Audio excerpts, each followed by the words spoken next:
हाँ जी। Good evening. कल कहाँ तक पढ़ा? क्या पढ़ा था? राजा भोज पढ़ रहे थे ना? कभी कहावत सुनी होगी छोटे में, कहाँ तो राजा भोज और कहाँ गंगू तेली। वो यही राजा भोज है जिसको हम, हाँ यही है वो। राजा भोज यही है वो। चलो। हाँ। क्या? हाँ हाँ, तेलप तेलप पढ़ा ना, तेलप। तेलप को तेलु का, एक गंगे देव नाम का राजा था, उसको गंगू का है। तेली का मतलब तेलप है। गंगू का मतलब गंगे देव नाम का राजा था, तो उधर दो राजाओं को हराया। तो कहाँ तो राजा भोज और कहाँ गंगे देव और तेलप। इसलिए नकाहत पड़ गई, कहाँ तो राजा भोज और कहाँ गंगू। आपने उसको वैसे जोड़ लिया, बाकी राजा है दो, गंगे देव और तेलप। तो भाई बहुत ज्यादा बड़े राजा हुए थे इसलिए। चलो। बताओ देख। परमार परमार पढ़े थे कल हमने। चलो बताओ, परमारों की रियासतें कौन कौन सी थी अपने? आबू, मालवा, वागड़, जालोर और किरण। और आबू परमारों का क्या था? उत्पत्ति स्थल था। और आबू वाले परमारों का आदि पुरुष कौन था? धूमराज। इनकी वंशावली कहाँ से शुरू होती है? उत्पल राज से वंशावली प्रारंभ होती है। और उसके बाद में इनका जो पहला बड़ा राजा होता है वो कौन होता है? धरणीवर। धरणीवर आपको गुजरात वाला कौन सा राजा अटैक कर देता? मूलराज। और मूलराज ने अटैक किया, उस समय वो भाग के कहाँ चला गया? धवल राठौड़ के पास। ये जानकारी में धवल राठौड़ का कौन सा इसने अपने राज्य को कितने भागों में बांट दिया? 9 भागों के, इसलिए इसका राज्य क्या कहलाता था? नवकोठी मारवाड़ कहलाता था। उसके बाद कौन आ गया आपका? धंधुक। धंधुक के टाइम में किसने अटैक किया? भीम प्रथम ने। तब ये चित्तौड़ किसके पास चला गया? और भीम प्रथम ने अपना दंडपति किसको नियुक्त किया? विमल शाह ने। इन दोनों के बीच में क्या करवा दिया? समझौता। फिर विमल शाह ने आबू में कौन सा मंदिर बनवाया? आदिनाथ मंदिर, जिसको क्या कहते हैं? विमल वसई। और टोड कहता है कि ये मंदिर जो है वो आपके ताजमहल के बाद भारत की दूसरी सबसे सुंदर इमारत है। इसकी बेटी का नाम क्या था? लाहिणी देवी ने। कहाँ पे? बसंतगढ़ में। कौन सा मंदिर? कौन सी बावड़ी? क्या करवाया इनका? पुनर्निर्माण। बाद में कौन आ गया आपका? धारावर्ष। कौन से युद्ध के अंदर भाग लेता है? कायंद्रा का युद्ध किस किस के बीच हुआ? गौरी और भीम सेकंड। भीम सेकंड की माता कौन है? नायका देवी के सेनापति कौन कौन है? धारावर्ष, केलन और कीर्तिपाल। कौन जीता इस युद्ध में? धारावर्ष एक ही तीर में 3 भैंसों को बीन दिया करता है। ये जानकारी हमें कौन सा अभिलेख देता है? और कौन से किले में ऐसी मूर्ति लगी हुई है? धारावर्ष के छोटे भाई का नाम क्या था? प्रहलादन देव। जिसने कि किसके आक्रमण को विफल किया था? पृथ्वीराज चौहान के कौन सा नगर बसाया था? और उसने एक नाटक लिखा था खुद ने, पार्थ पराक्रम व्यायोग। सोम सिंह के टाइम में वस्तुपाल तेजपाल ने कौन सा मंदिर बनवाया?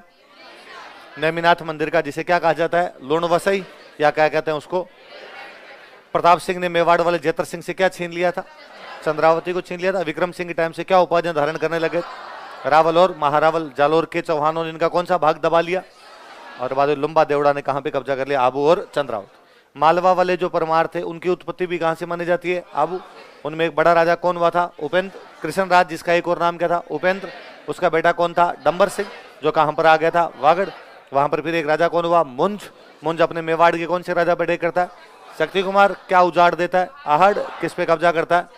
ये जानकारी धवल राठौड़ के। बाद में किसके खिलाफ लड़ता हुआ मारा गया था? कर्नाटक के चालुक्य राजा तेलप सेकंड। हलायुद्ध ने कौन सी किताब लिखी? अभिधान रत्नमाला। पद्मगुप्त या परिमल ने? नवशासांक चरित। उसके बाद में आपके धनंजय ने और धनपाल ने। इन कवियों के आश्रयदाता होने कारण उसकी उपाधि क्या थी? बाद में उसका भाई राजा बनता है, जिसका नाम क्या था? सिंधुराज, जो क्या उपाधि धारण करता है? नवशासांक। बाद में उसका बेटा बनता है भोज, और भोज जो बना तो भोज ने अपने मेवाड़ के अंदर चित्तौड़ में कौन सा मंदिर बनवाया? त्रिभुवन नारायण मंदिर, जो कुमारपाल के अभिलेख में क्या नाम है? समिदेश्वर मंदिर। इसका पुनर्निर्माण बाद में किसने करवाया था? मोकल ने पुनर्निर्माण करवाया था। बाद में उसने नागदा के पास में एक झील बनवाई थी, बहुत सारी या बहुत सागर नाम की झील बनवाई थी। फिर हम पढ़ रहे थे अपनी राजधानी धारानगरी के अंदर क्या बनवाता है? संस्कृत पाठशाला, जिसको हम क्या कहते हैं? सरस्वती कंठाभरण। उसने खुद ने 2 किताबें लिखी थी, कौन कौन सी है? श्रृंगार मंजरी कथा और कुर्म शतक। उनमें श्रृंगार मंजरी कथा कौन सी भाषा में? और कुर्म शतक कौन सी भाषा में? और संस्कृत पाठशाला को तुर्कों ने तोड़वा के क्या बनवा दी थी? कमाल मौला मस्जिद। इसकी दीवारों पर कौन कौन सी किताबों की लाइनें लिखी हुई है? कुर्म शतक और पारिजात मंजरी। पारिजात मंजरी किसकी बुक है? मदन की, जो कि किसके दरबारी विद्वान था? अर्जुन वर्मा। इतनी बातें बड़ी। एक बात और लिखो, फिर इसको समाप्त करते हैं।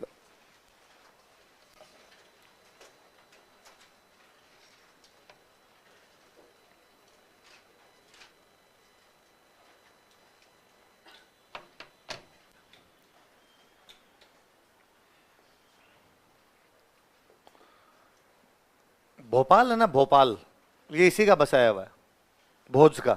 तो शहर का नाम था भोजपाल। क्या नाम था? भोज जिस शहर को पालता है, इसलिए नाम क्या था? भोजपाल। बीच वाला जय हट गया। भोजपाल भोजपाल भोजपाल भोजपाल करते करते क्या आगे? भोपाल। तो यहां पर उसने एक झील बनवाई थी, भोजपुर। कौन सी बनवाई थी? तो अब तो उस झील का नाम भी भोपाल ही हो गया।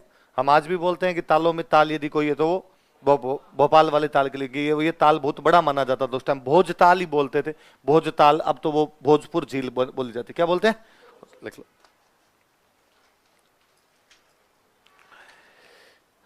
लिख लो। भोज ने भोपाल में भोजपुर झील का निर्माण करवाया था। Bhoj built lake Bhojpur at Bhopal. Bhoj ने भोपाल में भोजपुर झील का निर्माण करवाया था। Bhoj built lake Bhojpur at Bhopal.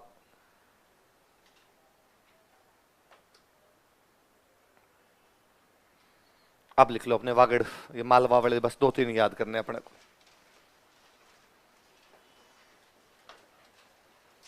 फिर तुर्कों ने आगे खत्म ही कर दिया था इनको, ये बाद में आ गए थे अपने अजमेर। मालवा वाले परमार कहाँ आ गए थे? अजमेर। तुर्कों का जब राजा है ना उधर, वागड़। लिखो, वागड़ में भी परमार वंश का शासन था। Parmar dynasty also ruled over Vagad. Dungarpur Banswara क्या बोलते हैं अपने? वागड़ में भी परमार वंश का शासन था। Parmar dynasty also ruled over Vagad.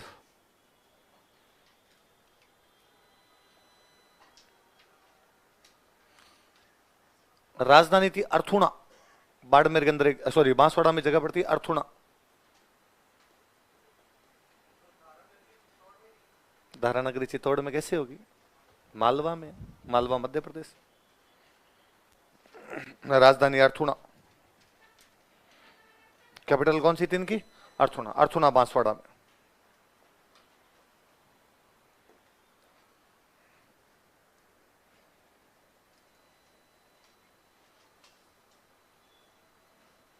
अर्थुणा कहां पर है? बांसवाड़ा के अंदर। राजा लिखो, लिखो डंबर सिंह।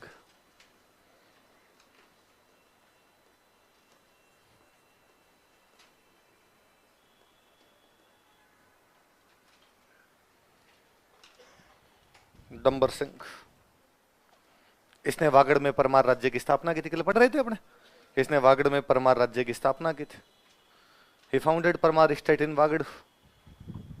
इसने वागड़ में परमार राज्य की स्थापना की थी। He founded Parmar state in Vagad.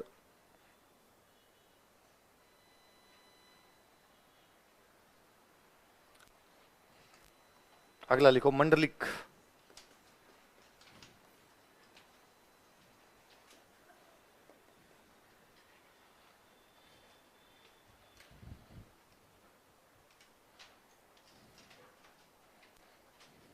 अगला कौन है? मंडलिक। ये मंडलिक तक ये वागड़ वाले अलग भले ही हो गए थे, लेकिन मालवा वालों को टैक्स दिया करते थे। मतलब मालवा वाली पावर बड़ी थी, वागड़ वाली पावर उनके छोटी। किसी बड़ी पावर को जब कोई दूसरे टैक्स देता उनको क्या बोलते हैं? सामंत। तो उस समय मालवा में एक परमार राजा था जयसिंह। क्या राजा था? तो ये उसका सामंत है। तो कई अभिलेखों में जिक्र है कि मालवा के परमारों को क्या दे रहे हैं? टैक्स। कौन दे रहा है? लिख लो, यह है मालवा के परमार राजा मंडलिक का सामंत था। He was federal lord of Malwa's Parmar king Jaisingh. यह मालवा के परमार राजा जयसिंह का सामंत था। He was federal lord of Malwa's Parmar king Jaisingh. Malwa के परमार राजा जयसिंह का सामंत था। बांसवाड़ा के अंदर एक जगह पाणाहेड़ा। कौन सी जगह? इसने पाणाहेड़ा के अंदर एक शिव जी का मंदिर बनवाया। मंडलिक ने बनवाया, इसलिए मंदिर का नाम रख दिया मंडलेश्वर।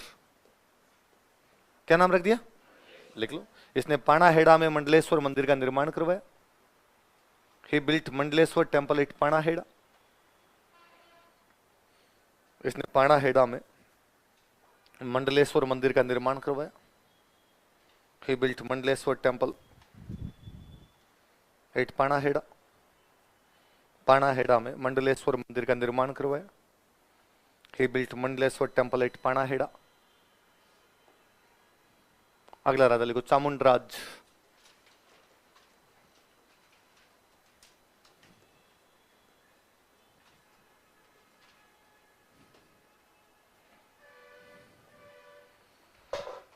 इसने सेम यही मंडलेश्वर, ये इसका बेटा ही था मंडलिक का, सेम ये मंदिर राजधानी में बनवा दिया। राजधानी कौन सी है? अर्थुणा, लिख लो। 1079 ईस्वी में इन 1079 एडी, 1079 ईस्वी में इन 1079 एडी इसने अर्थुणा में मंडलेश्वर मंदिर का निर्माण करवाया। हे बिल्ट मंडलेश्वर टेम्पल एट अर्थुणा, इसने अर्थुणा में मंडलेश्वर मंदिर का निर्माण करवाया। हे बिल्ट मंडलेश्वर टेम्पल एट अर्थुणा, इसने अर्थुणा में मंडलेश्वर मंदिर का निर्माण करवाया। He built Mandleshwar temple at अर्थुणा।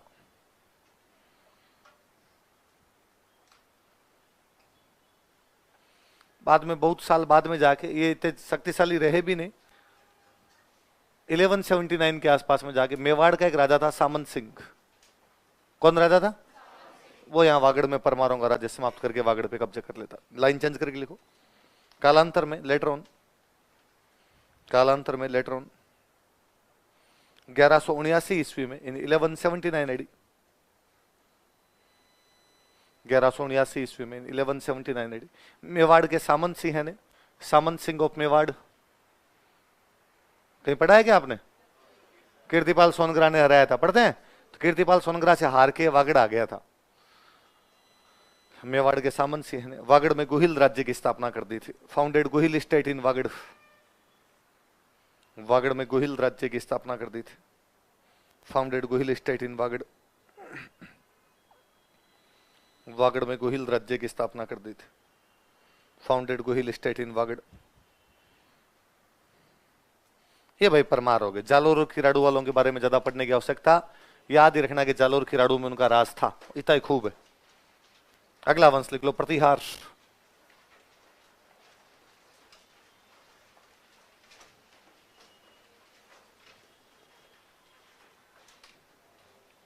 दो वंश पढ़ लिए हमने, कौन कौन से? चौहान और परमार। तीसरा कौन सा पढ़ रहे हैं? प्रतिहार। 6 ही पढ़ने अपने को, ये पढ़ लेंगे। उसके बाद 3 और बचेंगे, गोहिल, राठौड़, कच्छावा। कौन कौन से 3 और बचेंगे? गोहिल, राठौड़, प्रतिहार। प्रतिहारों का जो मूल निवास स्थान है वो माना जाता है मंडोर। क्या माना जाता है? मंडोर का है, लिख लो। मंडोर प्रतिहारों का मूल निवास स्थान था। Mandore was origin palace of Pratihars. Mandore प्रतिहारों का मूल निवास स्थान था। Mandore was origin palace of Pratihars.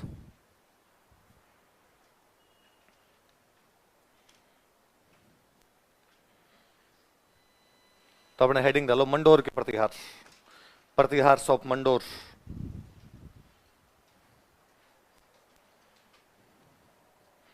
Mandore के प्रतिहार, प्रतिहार्स ऑफ मंडोर।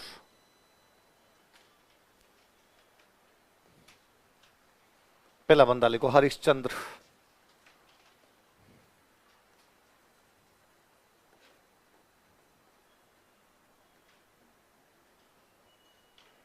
हरिश्चंद्र।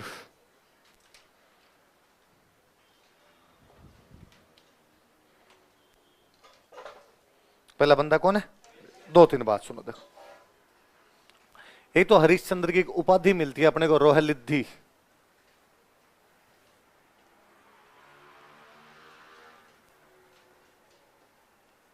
क्या उपाधि मिलती है? रोहलिद्धि का मतलब है वह व्यक्ति जो योगा करता है, योग क्रिया में निपुण, एक्सपर्ट इन योगा। जैसे आत्म प्रभा, जैसे आत्म, वैसे ये योगा करता था, इसलिए इसकी उपाधि क्या पड़ी? रोहित। प्रतिहारों के जो अभिलेख मिले, उन अभिलेखों में इसको ब्राह्मण बताया गया। क्या बताया गया? कि हरिश्चंद्र कौन था? ब्राह्मण। फिर ऐसा लिखा था कि हरिश्चंद्र वेदों का ज्ञाता था। किसका ज्ञाता था? लिखो आप, थोड़ा फिर समझ में आएगी बात, लिखो। यह वेदों का ज्ञाता था, he was scholar of Vedas. यह वेदों का ज्ञाता था, he was scholar of Vedas. यह वेदों का ज्ञाता था, he was scholar of Vedas. Pratihar अभिलेखों में, इन प्रतिहार इंस्क्रिप्शंस, प्रतिहार अभिलेखों में, इन प्रतिहार इंस्क्रिप्शंस, प्रतिहार अभिलेखों में, इन प्रतिहार इंस्क्रिप्शंस, इसे ब्राह्मण बताया गया है। ही इज रेफर्ड एज ब्राह्मण, इसे ब्राह्मण बताया गया है।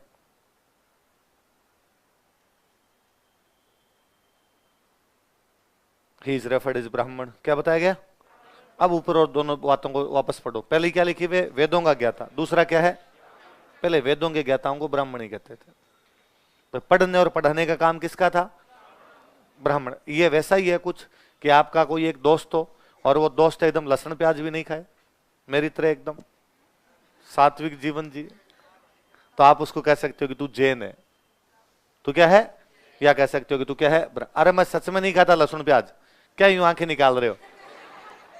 हाँ लगता है यार, तेरी शक्ल देख के तो नहीं लगता है ना, तेरी शक्ल देख के लगता है कि सुबह शाम दो दो मुर्गी काटता ही होगा अकेला। यही सोच रहे हो? हाँ, मैं जब कईयों कहता हूं लहसुन प्याज नहीं खाता तो कई बड़े यूं जिज्ञासा से पूछते हैं कि फिर नॉनवेज बिना लहसुन प्याज का, तो तुझे किसने कहा कि मैं नॉनवेज खाता हूं? क्या रे, वो तो दिख ही रहा है। ऐसा नहीं है, मैं प्योर जैन आदमी हूं। मैं मतलब होटल ही जाता हूं, होटल में जाते कहता हूं जैन भोजन चाहिए। कौन सा भोजन चाहिए? और शादियों में तो मेरे से खाना नहीं खाया जाता, मुश्किल से अचार से खाना खा के टाइम पास करके आता हूं। पर आजकल शादियों में एक काम अच्छा होने लग गया, एक दाल पक्की होती है जो बिना प्याज की होती है, और बेचारे लगा के और रखते हैं कि बिना प्याज की है, तो मेरे जैसों का टाइम पास होता है उधर जाके। तो मेरे सारे दोस्त मुझे कह देते हैं कि यार तू क्या है? जैन। इसका मतलब ये थोड़ी मैं जैन हूं, मैं जैनों जैसा भोजन करता हूं, इसलिए क्या हो गया? यही कोई जैन हो और शाम को 8 बजे ठेके पे तैयार मिले तो आपने कह सकते ओ ठाकर है, कह सकते हैं 8 बजे ठाकर हो जाता है ये तो क्या? तो बस सेम बात है, ये वेद पढ़ता था पढ़ाता था, इसलिए क्या कह दिया गया? पर ये हाँ, लहसुन प्याज क्यों नहीं खाता? अच्छे नहीं लगे कभी, यूं अजीब से लगते हैं। ऐसा कोई धार्मिक कारण वैसा कुछ नहीं, परिवार वाले दोनों हाथों से लेते हैं, पूरा परिवार खाता है। मैं जब बचपन में था तो मम्मी ने ठोक पीट के 2-4 बार खिलाने की कोशिश की, मैं 1-2 बार भूखा ही रहा, खाए नहीं, खाए तो उल्टियां करने की कोशिश की, फिर घर वालों ने कहा मरने दो, तेरे लिए सब्जी अलग बना देंगे, तो या तो अलग बना देते, वरना अचार से खाने के अपनी तब से शुरुआत है, 8 दिन तक अचार ही चल रहा है अपने इधर। तो ये सवाल पूछा हुआ 2-3 बार कि प्रतिहारों के अभिलेखों में हरिश्चंद्र को क्या बताया गया? क्या बताया गया? लिखो, उपाधि रोहलिद्धि, टाइटल रोहलिद्धि,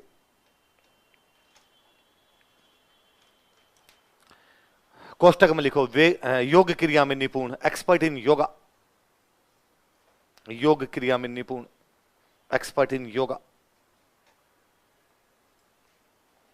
इसके 4 बेटे थे,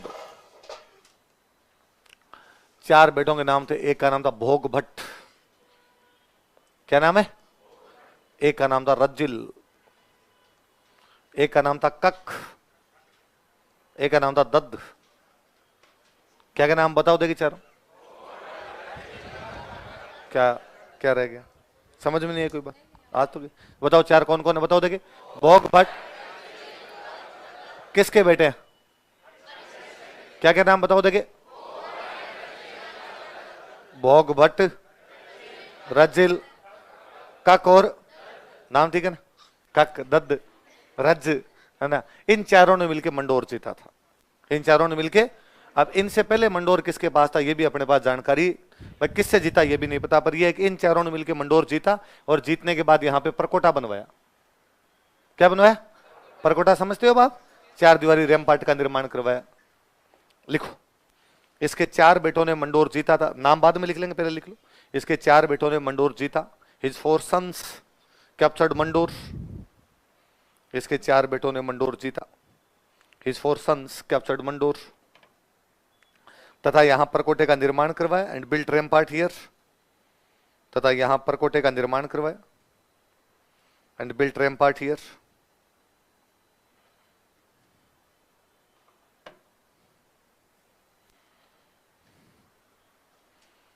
तथा यहां परकोटे का निर्माण करवाया। नाम लिख लो अब चारों के, भोग भट्ट, रज्जिल, कक और दद्द।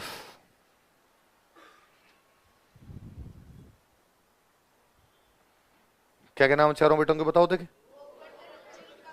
भोग भट्ट, रज्जिल, कक और दद्द।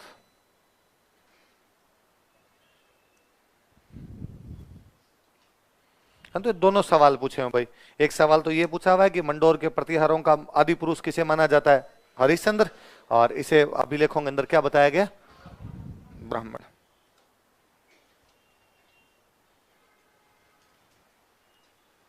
अगला लिखो, रज्जिल। पर राजा कोई पहला बनता है ना मंडोर के अंदर, तो वो कौन बनता है? रज्जिल। हरिश्चंद्र राजा नहीं था, राजा ये रज्जिल बनता है। तो मंडोर के प्रतिहारों की वंशावली कहां से शुरू होती है? रजित। भाई ये इसके बाद राजा, इसके बाद ये, तो पहला राजा कौन माना गया? रजित। लिख लो। यहां से मंडोर के प्रतिहारों की वंशावली प्रारंभ होती है। अभी थोड़े दिन पहले किसी एग्जाम का क्वेश्चन है, 10-15 दिन पहले का कोई एग्जाम है। यहां से मंडोर के प्रतिहारों की वंशावली प्रारंभ होती है। Genealogy of Pratihars of Mandore is started from here. यहां से मंडोर के प्रतिहारों की वंशावली प्रारंभ होती है। Genealogy of Pratihars of Mandore is started from here. यहां से मंडोर के प्रतिहारों की वंशावली प्रारंभ होती है। Genealogy of Pratihars of Mandore is started from here. अगला राजा लिखो नरभट्ट।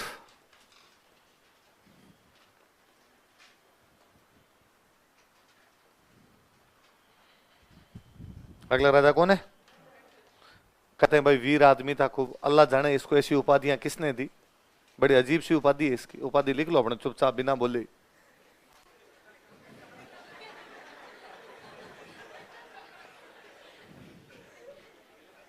बता रहा चुपचाप, बोलने की आवश्यकता नहीं है। कौन बोले ऐसे ऐसे शब्दों को?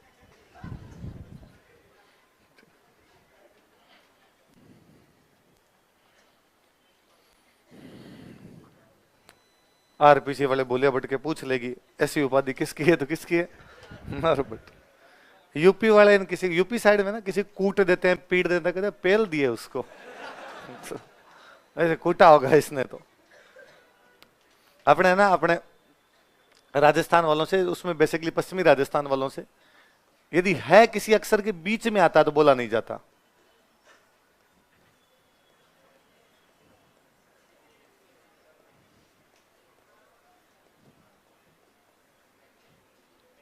अपने इसको बोलेंगे पेलो, शेर, पीर, मेहंदी। आप कभी नहीं सुनोगे गांव के अंदर कोई कह रहा मैंने मेहंदी लगाई, मेहंदी लगाई, मेहंदी है खा जाते हैं। आप कभी नहीं कहते कि मम्मी पीहर चली गई, पीर गई है पीर। आप कभी नहीं कहते पापा शहर चले गए, शहर गए। आप कभी नहीं कहते कि मेरा पहला नंबर आया, आप कहते पेलो। क्या है? तो मेरे एक फ्रेंड है, तो वो तो दिल्ली बीच में तैयारी करने के लिए चले गए कि यार दिल्ली पढ़ेंगे, यहाँ जयपुर में अपने दोस्त वोस्त ज्यादा हो गए, तो वहां रूम पे बैठ के पढ़ते। लाइब्रेरी जाते थे, वहां लाइब्रेरी में कुछ साथ वालों का ग्रुप बन गया, तो कहा ग्रुप स्टडी करते हैं। कौन सी स्टडी करते हैं? इस दुनिया का सबसे बड़ा भर्म जो है वो कौन सा? ये तो क्या ग्रुप होता है, 2-3 लोग आपस में कंसल्ट कर लें थोड़ी बहुत चीजें। उन्होंने ग्रुप बनाया 30 लोगों का। तो दिल्ली अपने एक टॉपिक कोई एक बंदा तैयार करके आएगा और बाकियों को पढ़ाएगा। तो कोई एक बंदा तैयार करके आता पढ़ाता एक टॉपिक। तो कहते हैं कि एक दिन कोई एक एमपी का लड़का, मध्य प्रदेश का लड़का, मालवा का, मालवा अपने राजस्थान का पार्ट था। मालवा की बोली, मालवा की भाषा, मालवा का खान पान, वेशभूषा पूरा राजस्थान है। मालवा अपना ही था, मध्य प्रदेश को दिया है हमने आजादी के बाद में। तो मालवा का कोई एक स्टूडेंट पॉलिटी के टॉपिक तैयार करके आया, तो उसने कहा मैं सुनाऊं, तो सुना। अब वहां पे सारे होते हैं भाई, हरियाणा भी होता है, दिल्ली भी होता है, यूपी, एमपी, राजस्थान सब होते हैं। तो वो खड़ा हुआ, उसने कहा पहले मैं फंडामेंटल राइट सुनाऊंगा आपको। हाँ सुनाओ भाई साहब। तो उसने कहा पहला ये, दूसरा ये, तीसरा ये, चौथा ये। फिर उसने कहा अब मैं आपको डायरेक्टिव प्रिंसिपल सुना दूंगा। हाँ। तो उसने कहा पहला ये, दूसरा ये, तीसरा। फंडामेंटल ड्यूटीज सुना दूंगा। हाँ कि पहला ये, दूसरा ये। तो एक यूपी वाले कोई भैया बैठते, वो खड़े हुए, वो कहे कि पहले तो तनिक यह बताइए कि किसने किसको पहला। कब से कह रहे हैं आप पहला दूसरा तीसरा, पहला दूसरा तीसरा, तो पूरा तो बताइए। मैं सही है भाई, यूपी वालों के अलग है अपना मतलब है अलग। अगला लिखो नागभट्ट।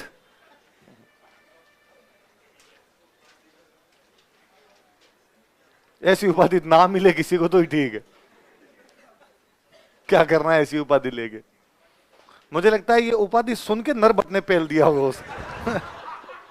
कुटा होगा, मंगते ढंग की उपाधि तो देता रहे। नागभट्ट राजधानी को चेंज कर जाता है। राजधानी मंडोर थी, ये राजधानी को ले गया मेड़ता। कहां ले गया? लिख लो, यह राजधानी को मंडोर से मेड़ता ले गया था। He shifted his capital from Mandore to Merta.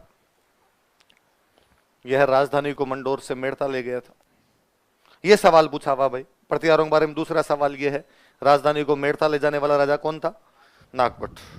Merta Nagaur में ना। He shifted his capital from Mandore to Merta. यह राजधानी को मंडोर से मेड़ता ले गया था। इसका एक बड़ा बेटा था, उस बेटे का नाम था तात। क्या नाम था? छोटे बेटे का नाम था भोज।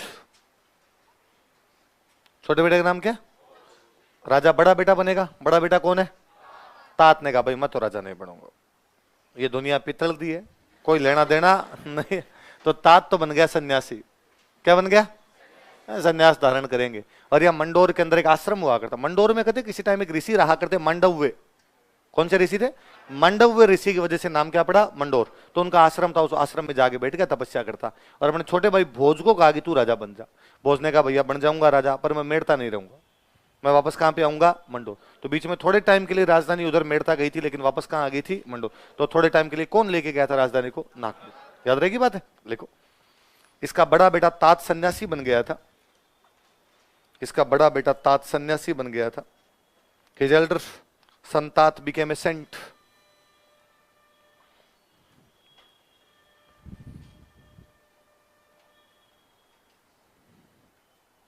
इसका बड़ा बेटा तात सन्यासी बन गया था। His elder son Tat became a saint. तथा उसने अपने छोटे भाई भोज को मंडोर का राजा बना दिया।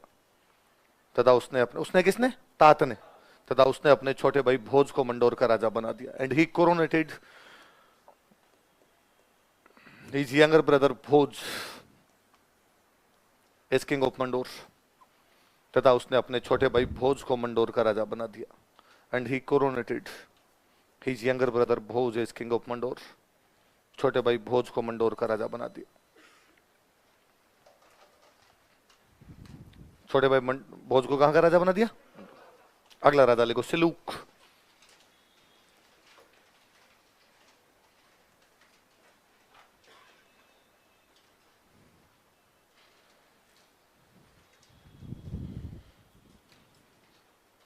अगला राजा कौन है? सिलूक दो जगह जीतता है, एक जीता है वल, एक जगह जीता तमणी। कौन कौन सी दो जगह? वल और लिखो। इसने वल तथा तमणी को जीतकर अपने राज्य में मिला लिया। He captured वल एंड तमणी and merged in his state. इसने वल तथा तमणी को जीतकर अपने राज्य में मिला लिया। He captured वल एंड तमणी and merged in his state. वल तथा तमणी को जीतकर अपने राज्य में मिला लिया। He captured वल एंड तमणी and merged in his state. वल का मतलब है जैसलमेर। वल का मतलब क्या है? तमणी का मतलब है फलोदी। जैसलमेर जोधपुर में जगह पड़ती है फलोदी। फलोदी को तो क्या कहते थे तब? तमणी। वल का मतलब क्या है? जैसलमेर। अभिलेख तो ये भी कहते हैं कि वल का राजा था देवराज भट्टी। कौन था? देवराज भट्टी से इसने उसका छत्र छीन लिया था। क्या छीन लिया? राजा महाराजा जब बैठते तब उनके ऊपर एक छत्र लगा होता था, तो सिलूक किसका छत्र छीन के लेके आ गया था? कहां के राजा? लिखो, फिर मैं थोड़ी और बात बताता हूं। इसने वल के राजा देवराज भट्टी का छत्र छीन लिया था। He snatched छत्र of Vallaj king Devraj Bhatti. He snatched छत्र of Vallaj king देवराज भट्टी। इसने वल के राजा देवराज भट्टी का छत्र छीन लिया था। वल के राजा देवराज भट्टी का छत्र छीन लिया था। He snatched छत्र of Vallaj king देवराज भट्टी। किसका छत्र छीन लिया? सुनना, देखो एक बात और सुनना। वल मतलब जैसलमेर। जैसलमेर का राजा कौन है? देवराज भट्टी। ये भट्टी कालांतर में बोलने लगे, अब इनको भाटी। क्या बोलने लगे? भाटी। भाटियों के बारे में ऐसा कहा जाता है कि भगवान कृष्ण के वंशज है। किसके वंशज है? भगवान कृष्ण यदुवंशी थे। कौन से वंशी थे? यदुवंशियों में आगे चल के एक आदमी हो गया भाटी, भट्टी आदमी हो गया, भट्टी के नाम पे भट्टी हो गया। क्या बोलने लगे? भाटी। भगवान कृष्ण मथुरा के राजा थे। मथुरा के राजा थे तो उनके पास में एक छत्र था। वो छत्र उनके पूर्वजों के पास वंशजों के पास जाता रहा आगे आगे, और वंशजों के पास जाते जाते भट्टी के पास, और भट्टी से ब्रांच कौन सी आ गई? भाटी। तो भगवान कृष्ण का छत्र किसके पास आ गया? भाटियों के। वो भगवान कृष्ण का छत्र है जो ये छीन के ले गया सिलूक। कौन ले गया? किसके पास था? भाटियों के पास। इसलिए भाटियों की एक उपाधि है छत्राला यादवपति। क्या उपाधि थी? वे यादवों के स्वामी जो अपने ऊपर क्या धारण किया करते थे? छत्र धारण करने वाले थे। तो ये हालांकि बाद में समझौता होता है, समझौते में वापस छत्र वगैरह लौटा दिए जाते हैं, इलाका भी इनका दे दिया जाता है। लेकिन फिर भी आपसे कोई पूछे कि देवराज भट्टी का छत्र छीन के कौन लेके आ गया था, तो कौन लेके आ गया? आगे लिखो।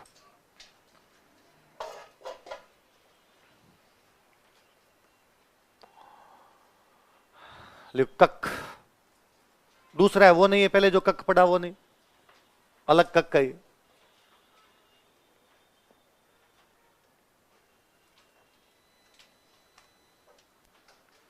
अच्छा, प्रतिहारों की एक ब्रांच तो अपने बैठी है मंडोर, एक ब्रांच चली गई थी भीनमाल। कहां चली गई? आप याद करो, मैंने लिखवाया था कि चावड़ाओं का राज वहां प्रतिहारों ने समाप्त कर दिया था, पढ़ा था हमने। तो वहां पे एक राजा है, उस राजा का नाम है वत्सराज। क्या नाम है? कहां का राजा है? भीनमाल। कहां का राजा है? तो ये उसके अंडर था, मतलब भीनमाल वाले प्रतिहार शक्तिशाली है और उनके अंडर में कौन आते हैं? मंडोर वाले प्रतिहार। तो कक किसकी तरफ से लड़ेगा? जो शक्तिशाली होगा उनकी तरफ से लड़ने जाना पड़ेगा। लिखो,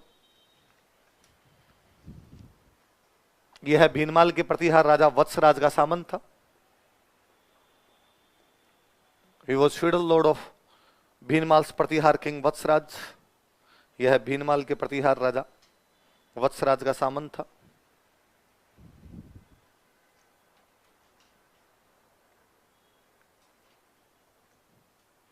यह है भीनमाल के प्रतिहार राजा वत्सराज का सामंत था। किसका सामंत था? वत्सराज। देखो मैंने बताया था एक त्रिपक्षीय संघर्ष का काल बताया, तब मैंने कहा था तीन पार्टियां आपस में लड़ी थी, प्रतिहार, राष्ट्रकूट, पाल। कौन कौन लड़े थे? प्रतिहार, राष्ट्रकूट। तो ये जो वत्सराज जो प्रतिहार है, ये पाल से लड़ा, उस पाल का नाम है धर्मपाल। क्या नाम है? धर्मपाल और वत्सराज के बीच में एक लड़ाई होती है, उस लड़ाई का नाम है मुंगेर का युद्ध। कौन सा युद्ध है? मुंगेर पालों की राजधानी थी, बिहार में एक जगह पड़ती है मुंगेर। पालों की राजधानी कौन सी हुआ करती? मुंगेर। पालों का राजा कौन है? धर्मपाल। उन पर अटैक कौन कर देता है? वत्सराज। वत्सराज कौन से वंश का है? प्रतिहार। कहां का राजा है? भीनमाल। उसकी तरफ से लड़ने के लिए कौन गया? कक। और कक जीतवा गया था। कक अपने अभिलेखों के अंदर, प्रतिहारों के अभिलेखों में लिखा हुआ है, कक नहीं जाता तो हार जाते। तो कक गया था तब जाके जीत के आए थे। मंडोर वाले तो यही लिखवाएंगे, आपकी मान डाकण कुण के। लिखो, इसने मुंगेर के युद्ध में भाग लिया था। He participated in Battle of Munger.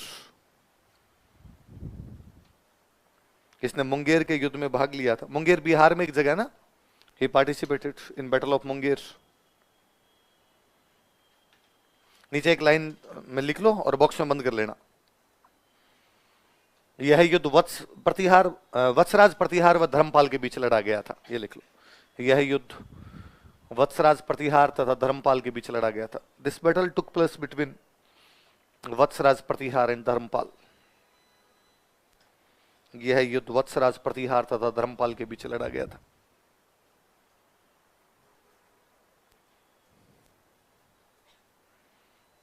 किस किस के बीच में लड़ा गया?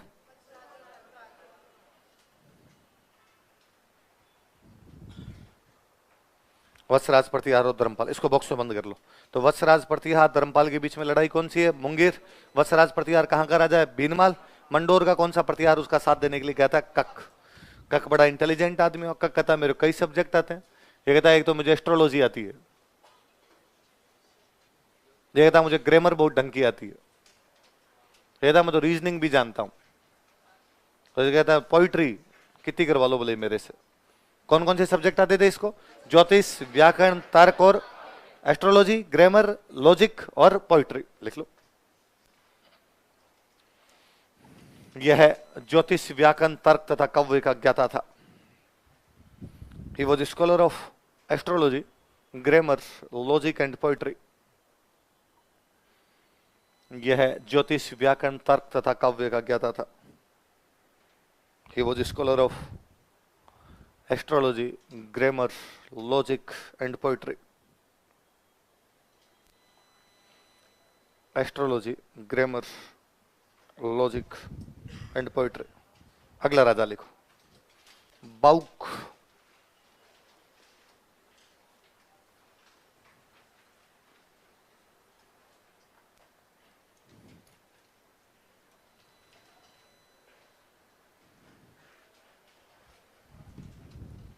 कौन है?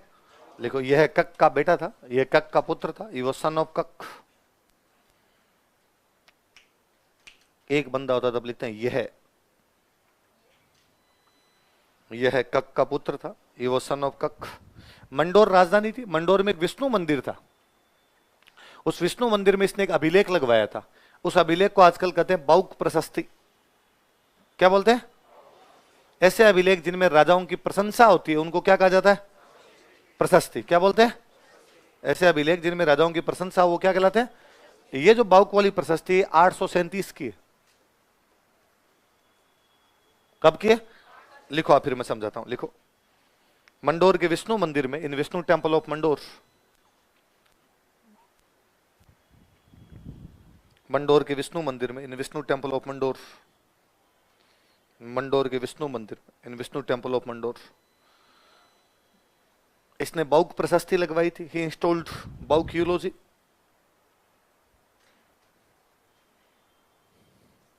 बाउक प्रशस्ति लगवाई थी। ही इंस्टॉल्ड बाउक यूलोजी। इसने तो बेसिकली कहां पर लगाई? मंडोर के विष्णु मंदिर।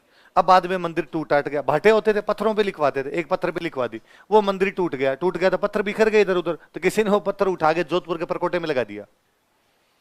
बस जोधपुर का जब चार दीवारी बना रहे होंगे तो कहा भाटों की आवश्यकता है, तो कहा यार कुछ भाटे अपने मंडोर में पड़े, ले आओ, तो लाके वहां लगा दिया। तो ये मिली जोधपुर के परकोटे से थी। पर जब जोधपुर के परकोटे में देखा गया एक पत्थर पे कुछ लिखा हुआ है, इतिहासकारों ने कहा निकालो भाई इसको, पढ़ो क्या लिखा हुआ है। पढ़ा तो पता चला ये तो कहां पे लगी हुई थी? पहले मंडोर के विष्णु मंदिर। तो लगी मंडोर के विष्णु मंदिर में थी, मिली कहां से? जोधपुर के परकोटे। लिखो, इसे कालांतर में जोधपुर के परकोटे में लगा दिया गया था। Later on it was installed in rampart of Jodhpur. इसे कालांतर में जोधपुर के परकोटे में लगा दिया गया था। Later on it was installed in rampart of Jodhpur. इसे कालांतर में जोधपुर के परकोटे में लगा दिया गया था।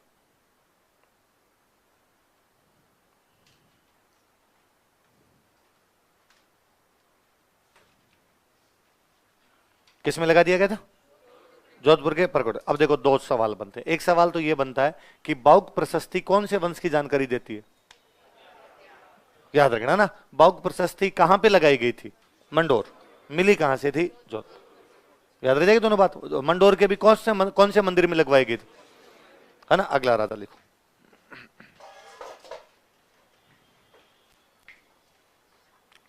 लिखो कक्कुक। कक के दो बेटे हैं। कक का एक बेटा है बाउक, एक बेटा कक्कुक। कक ने कहा यार मेरे नाम के आगे एक क्या और लगा दो, कक का कक। फिर किसी ने कहा ओ तो लगाओ यार, तो नाम क्या हो गया? कक्कुक। लिखो, यह भी कक का पुत्र था। He was also son of कक। यह भी कक का पुत्र था। He was also son of कक। कक के बारे में बड़ी जोरदार चीज है। एक मंडोर के पास में एक जगह पड़ती है घंटियाला। कौन सी जगह? इसने घंटियाला में 2 अभिलेख लगवाए। कितने अभिलेख लगवाए? ये अभिलेख 861 के हैं। कब के? कब लगवाए? 861 में। कहां पे लगवाए? घंटियाला में। कितने अभिलेख? लिखो, इसने घंटियाला में 2 अभिलेख लगवाए थे। He installed 2 inscriptions at Ghantiyala. कोष्टक में लिखना 821 अभिलेख के। इसने घंटियाला में 2 अभिलेख लगवाए थे। He installed 2 inscriptions at Ghantiyala. Jodhpur में जगह घंटियाला।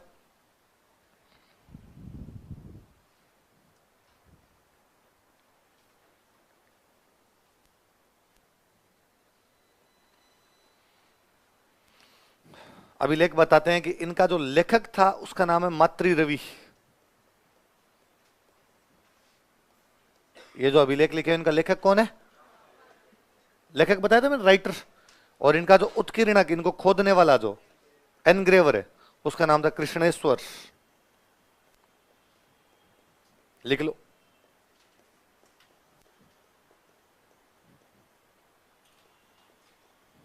राइटर और एनग्रेवर।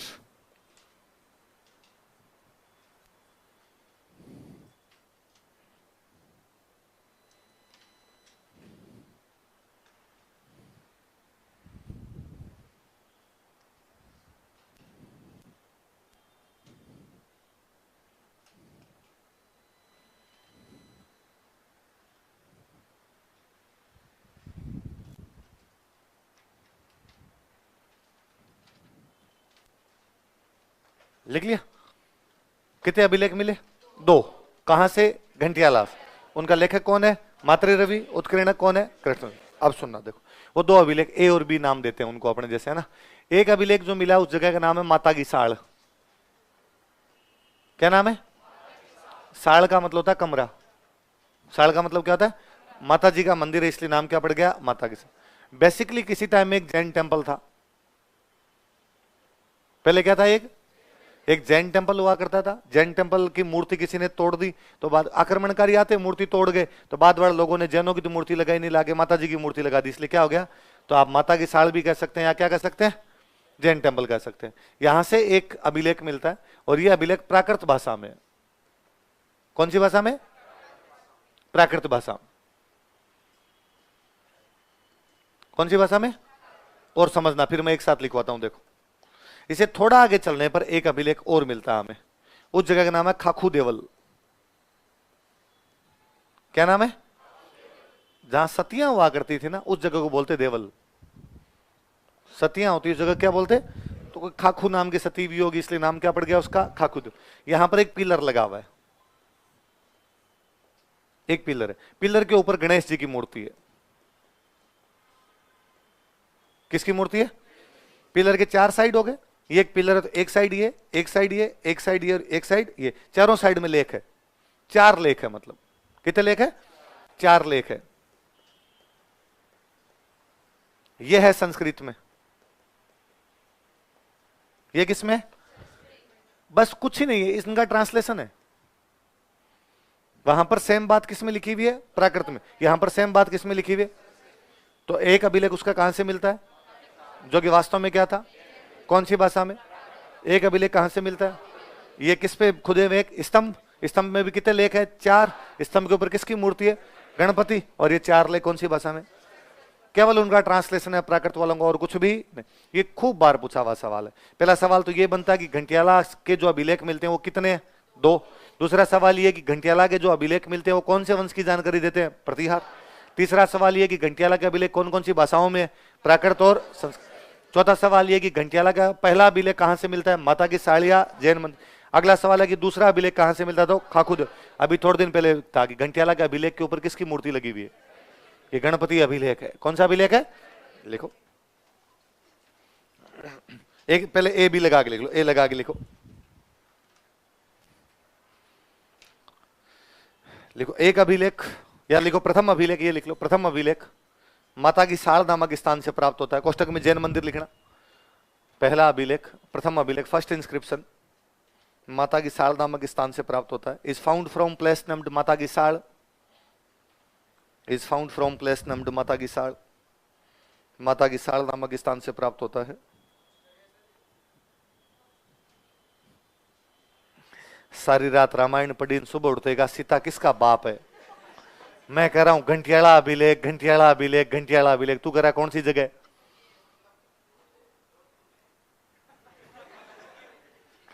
मंडोर के प्रतिहार पढ़ रहे हैं हम। मंडोर का है? मैं कह रहा हूं मंडोर के पास में घंटियाला नाम की जगह। अब बता अगला सवाल, ठीक है? लिख लो क्या लिखा है? प्रथम अभिलेख, फर्स्ट इंस्क्रिप्शन माता की साड़, कोष्टक में जैन मंदिर लिखना। माता की साड़ नामक स्थान से प्राप्त होता है। Is found from place named Mata ki साड़, जो कि प्राकृत भाषा में लिखा गया है। Which is written in Prakrit language, जो कि प्राकृत भाषा में लिखा गया है। Which is written in Prakrit language, जो कि प्राकृत भाषा में लिखा गया है। बी लगा के लिखो। दूसरा अभिलेख खाखू देवल नामक स्थान से प्राप्त होता है। Second inscription is collected from place named Khakhu Deval.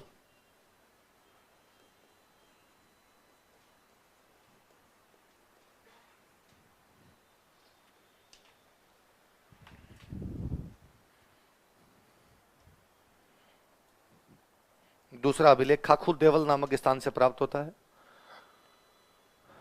Second inscription is collected from place named Khakhu Deval, जो कि संस्कृत भाषा में लिखा गया है। Which is written in Sanskrit language, जो कि संस्कृत भाषा में लिखा गया है। Which is written in Sanskrit language.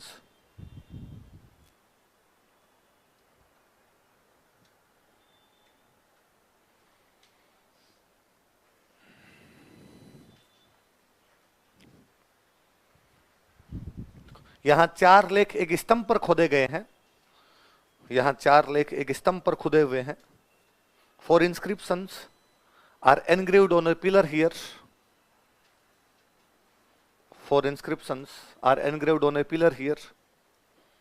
यहां 4 लेख एक स्तंभ पर खुदे हुए हैं। 4 inscriptions are engraved on a pillar here. जिसे गणपति स्तंभ भी कहा जाता है, which is also called as Ganapati pillar. समझ गए ना गणपति स्तंभ क्यों कहते हैं, जिसे गणपति स्तंभ भी कहा जाता है। ऊपर गणेश जी की मूर्ति लगी हुई है, which is also called as Ganapati pillar.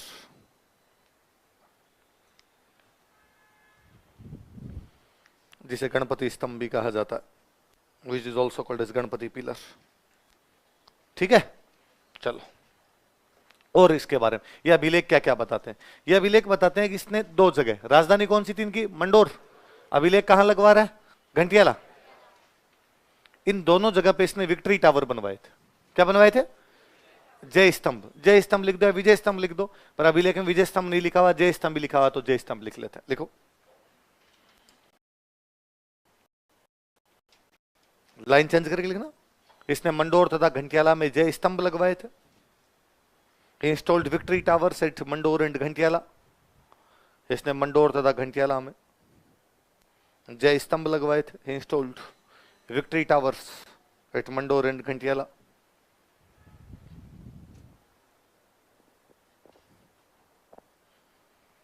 Mandore तथा घंटियाला में जय स्तंभ लगवाए थे। Installed victory towers at Mandore and Ghantiyala. अच्छा, अभिलेख में घंटियाला का नाम घंटियाला नहीं है, घंटियाला का नाम है रोहिन स्कूप। क्या नाम है वो, तो अब उस गांव का नाम घंटियाला हो रखा है, इसलिए हम कहते हैं कि अभिलेख कहां से मिले हमें, घंटियाला। बाकी उस जगह का नाम क्या दिया हुआ है, ये कक्कुक अभिलेख के अंदर लिखवाता कि रोहिन स्कूप के आसपास पहले यहाँ भील रहते थे। कौन रहते, और वो यहाँ लोगों को परेशान करते। फिर मैंने भीलों को यहाँ से हटाया, यहाँ पे मार्केट बनवाया। क्या बनवाया, तो अभिलेख यह कहता है कि इसने मार्केट कहां पर बनवाया था, घंटियाल।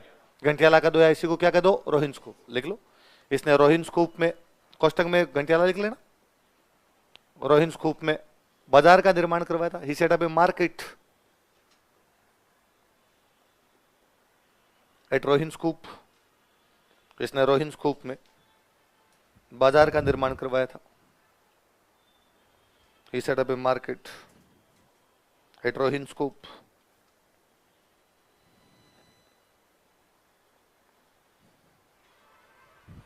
रोहिन स्कूप में बाजार का निर्माण करवाया था। He set up a market at Rohin scoop.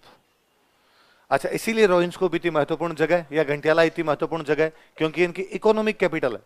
Market है, इसका मतलब ट्रेड वगैरह पूरा यहां से होता होगा। तो पॉलिटिकल कैपिटल तो राजा की कौन सी रही होगी, मंडोर, और इकोनॉमिक कैपिटल कौन सी रही होगी, रोहिन स्कूप या घंटियाला। इसलिए घंटियाला में उसने 2 अभिलेख लगवा दिए। आप यूं मान लीजिए दिल्ली और बॉम्बे, जैसे आज अपनी राजनीतिक राजधानी कौन सी है, दिल्ली, पर इकोनॉमिक ट्रेड पूरा अपना कहां से हो रहा है, बॉम्बे। तो वैसे इनकी कैपिटल कौन सी थी, मंडोर, लेकिन बाद में इकोनॉमिक एक्टिविटी ज्यादा कहां पर हो रही थी, रोहिन स्कूप। इसलिए रोहिन स्कूप में बाजार है, रोहिन स्कूप के अंदर इसने जय स्तंभ लगवाया, रोहिन स्कूप के अंदर इसने क्या लगवा दिया, अपने दोनों अभिलेख। याद रह जाएगी बात। मंडोर के प्रतिहार हरिश्चंद्र से कक्कुक तक है। कहां से कहां तक है, हरिश्चंद्र से कक्कुक। हरिश्चंद्र का आदि पुरुष था, उसने राज नहीं किया। राजा कहां से बने शुरू होते हैं, रजिल, और अंतिम जानकारी इनके बारे में अपने कहीं तक मिल रही है, कहां तक मिल रही है, कक्कुक। उनके बाद में इनके बारे में कोई ज्यादा जानकारी अपने पास नहीं। अच्छा, अब एक प्रतिहार बचते हैं भीनमाल। कौन से प्रतिहार, पर वो आप इंडियन हिस्ट्री में पढ़ेंगे, क्योंकि भीनमाल वाले प्रतिहारों की लड़ाई होगी राष्ट्रकूटों से, भीनमाल वाले प्रतिहारों की लड़ाई होगी पालों से। तो जब तक आप पाल और राष्ट्रकूट नहीं पढ़ते तब तक आप भीनमाल के प्रतिहार नहीं पढ़ सकते। और पाल और राष्ट्रकूट तो इंडियन हिस्ट्री का टॉपिक है अपने आप, तो एक टॉपिक वहां देख लेना। ठीक है, अगला वंश लिखो, गोहिल।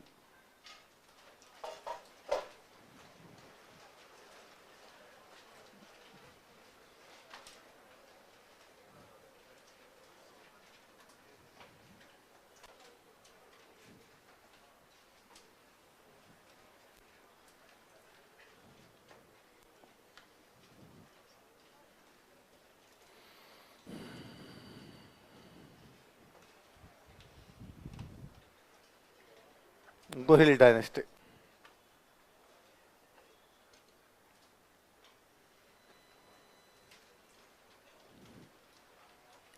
कौन सी डायनेस्टी, गोहिल, गोहिल डायनेस्टी।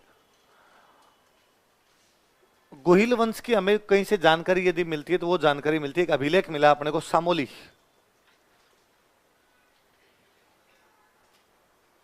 कौन सा अभिलेख है? 646 ईस्वी का। कब का है? 646 ईस्वी का। यह अभिलेख हमें बताता है कि यहां पर मेवाड़ वाली जो साइड थी, यहां पर कौन सा वंश हुआ करता था? गोहिल। लिख लो, थोड़ा लिखना शुरू करो। लिखो 566 ईस्वी में, इन 566 एडी, 566 ईस्वी में इन 566 एडी गोहिल ने मेवाड़ में गोहिल राज्य की स्थापना की थी। Gohil founded Gohil state in Mewar. Gohil ने मेवाड़ में गोहिल राज्य की स्थापना की थी। Gohil founded Mewar state in Gohil founded Gohil state in Mewar. Gohil ने मेवाड़ में गोहिल राज्य की स्थापना की थी। बंदे का नाम गोहिल ही था, इसलिए वंश का नाम क्या हो गया? गोहिल। गोहिल ने मेवाड़ में गोहिल राज्य की स्थापना की थी। Gohil founded Gohil state in Mewar. यह जानकारी हमें सामोली अभिलेख से प्राप्त होती है। This information is given by Samoli inscription. कोष्टक में 646 ईस्वी लिखना। यह जानकारी हमें सामोली अभिलेख से प्राप्त होती है।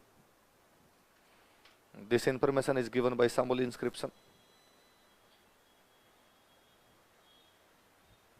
सामोली उदयपुर में एक जगह, यह जानकारी सामोली अभिलेख से प्राप्त होती। This information is given by Samoli inscription. अब सुनना, देखो हेडिंग डालो सामोली अभिलेख। कोई क्वेश्चन पूछ ले तो अपने पास जानकारी रहे।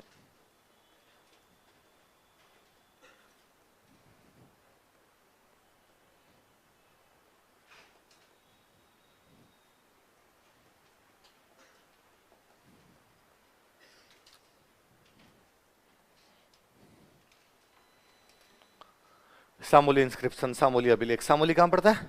उदयपुर। कब का अभिलेख है?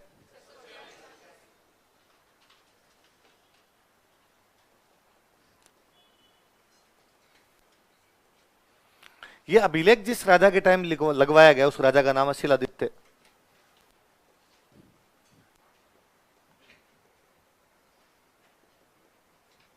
क्या नाम है? तो अभिलेख कौन से राजा का है?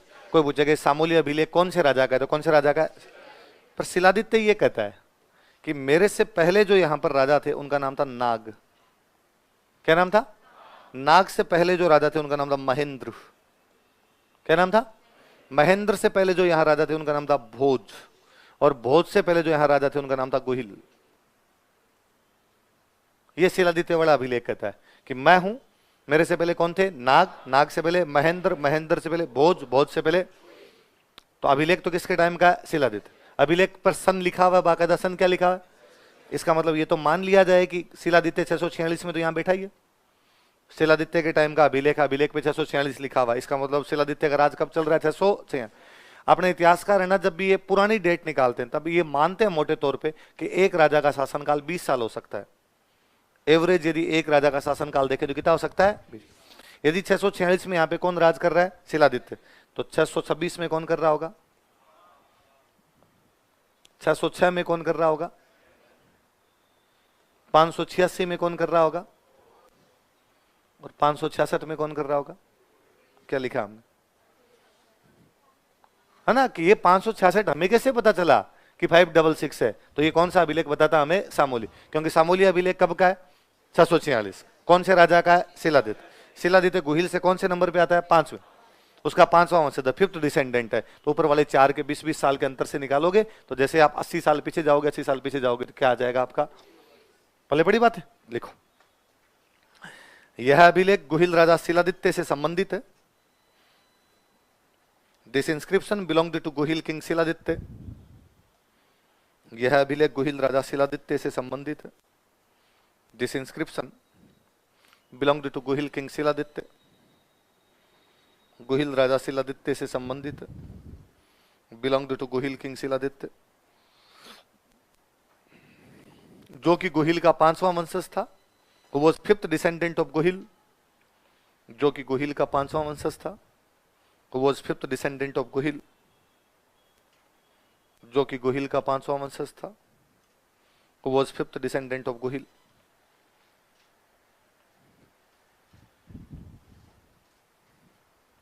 कौन सा वंशज था? 5वां वंशज। अच्छा, अभिलेख शिलादित्य का नहीं है, शिलादित्य की जानकारी, अभिलेख शिलादित्य का लगवाया हुआ नहीं, अभिलेख और बड़ा जोरदार है। अभिलेख ये कहता है किसी टाइम बसंतगढ़ के अंदर कुछ व्यापारी रहते। कहां व्यापारी रहते? सिरोही। बसंतगढ़ में हमने पढ़ा था चावड़ाओं का अभिलेख, बसंतगढ़ में हमने पढ़ा लाहिणी देवी के टाइम में सूर्य मंदिर और सरस्वती मंदिर का, सरस्वती बावड़ी का इसका मतलब बसंतगढ़ कोई बड़ी जगह तो है, इसीलिए वहां चावड़ाओं का अभिलेख लगा हुआ है, इसीलिए वहां पे लाहिणी देवी बावड़ी और सूर्य मंदिर का क्या करवा रही है? पुनर्निर्माण। तो बसंतगढ़ कोई इकोनॉमिक ट्रेड सेंटर था। क्या था वहां पे? एक ट्रेड सेंटर। समय का चक्कर घुमा, उसमें बसंतगढ़ का ट्रेड क्या हो गया? समाप्त। तो बसंतगढ़ के व्यापारी आ गए उदयपुर, सिरोही से कहां पर आ गए? उदयपुर। इस सामोली वाले इलाके के अंदर आगे बस गए। उन व्यापारियों ने सामोली अभिलेख लगवाया। वो जो बसंतगढ़ वाले व्यापारी है जो अब कहां पर आ गए? उदयपुर, वो कौन सा लगवा रहे हैं? सामोली। और वो उसके अंदर लिखवा रहे हैं कि हम आजकल उदयपुर रहते हैं, हमारा राजा शिलादित्य। हमारा राजा कौन है? वो कहते हैं शिलादित्य नाग का वंशज है, नाग महेंद्र का था, महेंद्र भोज का था, और भोज किसका था? फिर वो कहते हैं इस जगह पे एक माता जी, उस माता जी का नाम है जावर माता। कौन सी है? वो और लिखते हैं कि हमारा व्यापार उधर खत्म हो गया इसलिए हम जावर आ गए, क्योंकि जावर में खनिज मिलते हैं। जावर में क्या मिलते हैं? और हम आज दिन तक पढ़ते हैं कि जावर में सीसा और जस्ता है। जावर के अंदर क्या है? जहां पे सीसा जस्ता मिलता है वहां थोड़ी सी इत्ती की चांदी मिलती है। जहां तीनों धातु एक साथ मिलेगी, कभी भी अलग अलग नहीं मिलेगी, तीनों एक साथ मिलेगी, सीसा जस्ता चांदी। क्या क्या? सीसा। पर होता है कि बहुतायत 98% तो होता है सीसा जस्ता, कोई 1-2% क्या होती है? चांदी। पर अपने जब ज्योग्राफी पढ़ते हैं तब तो हम पढ़ते हैं जावर में क्या मिलता है? सीसा जस्ता। हिस्ट्री पढ़ते तब हम कहते हैं जावर में मिलती है चांदी। तो यहाँ कौन से खनिज देखने? यहाँ तो चांदी बताई जाए ताकि पता तो चले कि यार चांदी मिली तो अगलों की चांदी चांदी होगी। तो कोई पूछे कि जावर के खनन उद्योग की जानकारी कौन सा अभिलेख देता है? सामोली। जावर माता मंदिर की जानकारी कौन देता है? सामोली। शिलादित्य की जानकारी कौन देता है? सामोली। गुहिल 566 में यहां था, ये जानकारी कौन देता है? सामोली। पहले बड़ी बात है। तो सामोली अभिलेख काम का है, लिखो। यह अभिलेख जावर माता मंदिर की जानकारी देता है। This inscription provides information about Jawar Mata temple. यह अभिलेख जावर माता मंदिर की जानकारी देता है। This inscription provides information about Jawar Mata temple. यह अभिलेख जावर माता मंदिर की जानकारी देता है। Provides information about Jawar Mata temple. यह अभिलेख जावर के खनन उद्योग की जानकारी देता है। This inscription provides information about mining industry of Jawar.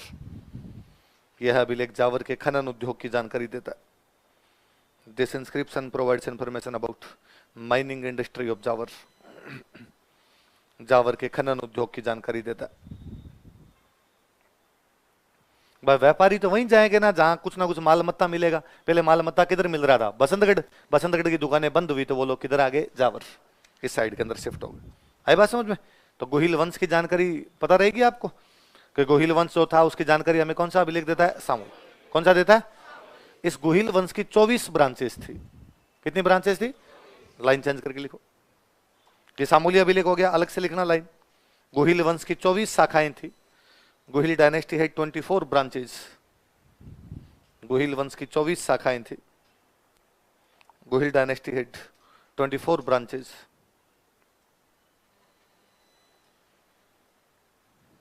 इनमें मेवाड़ के गोहिल सबसे प्रमुख थे। खूब सारी हुई होगी लेकिन सबसे प्रमुख कौन है? मेवाड़।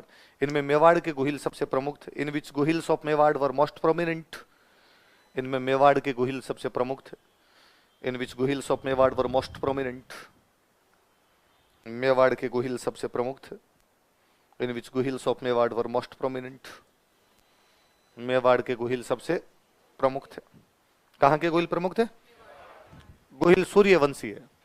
गोहिल कौन से वंशी माने गए? देख लो। गोहिल सूर्यवंशी हिंदू थे। गोहिल स्वर सूर्यवंशी हिंदू। गोहिल सूर्यवंशी हिंदू थे।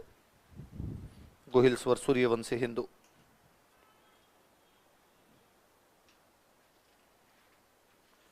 गोहिल कौन थे? सूर्यवंशी। अब आपने तो रियासतें पढ़नी है, कहां कहां रियासतें लिखो। गोहिल रियासतें, गोहिल स्टेट्स।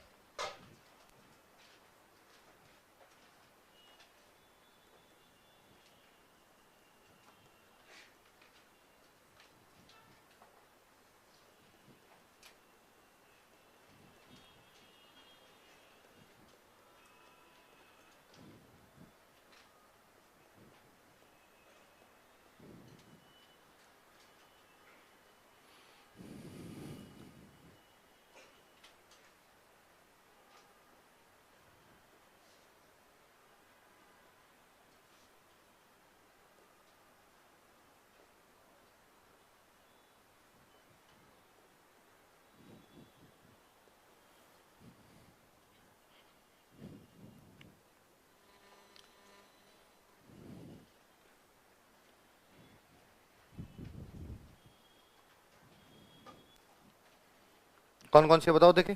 मेवाड़, डूंगरपुर, बांसवाड़ा, प्रतापगढ़, शाहपुरा। कौन कौन सी बताओ? मेवाड़, डूंगरपुर, बांसवाड़ा, प्रतापगढ़ और शाहपुरा। शाहपुरा आता भीलवाड़ा में। शाहपुरा कहाँ था? भीलवाड़ा के अंदर।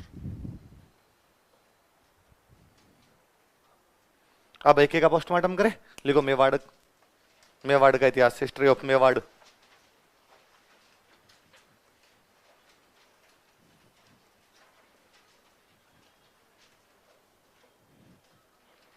मेवाड़ का इतिहास।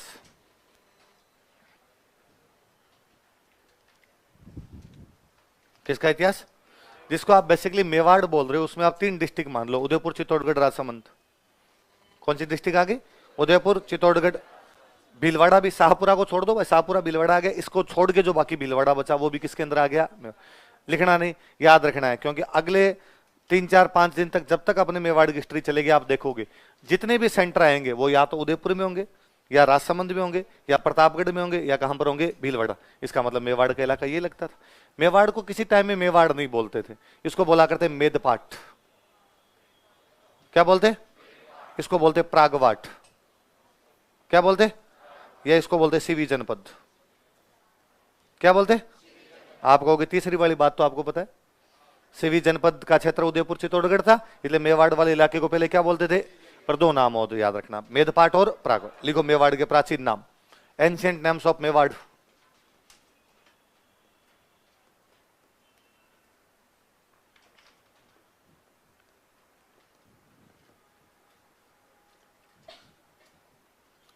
मेवाड़ के प्राचीन नाम, ancient names of Mewar, Medpat, Pragvat और सीवी जनपद।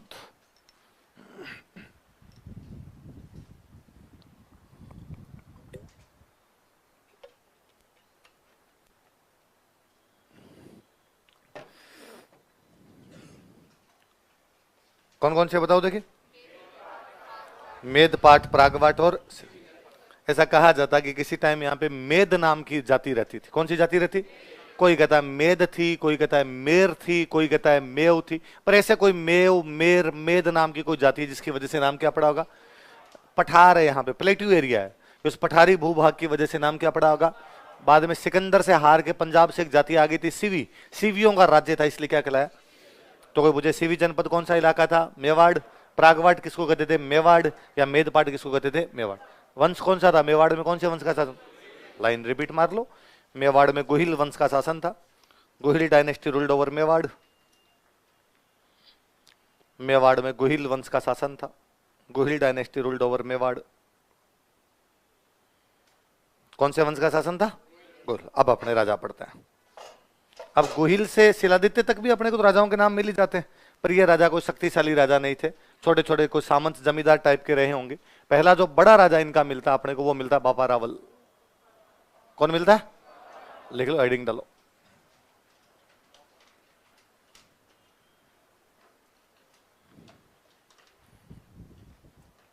बापा रावल। कौन बंदा है? बापा रावल। हम देखते हैं कि इसका वास्तव में नाम था कालभोज। क्या नाम था? लिखो वास्तविक नाम, कालभोज।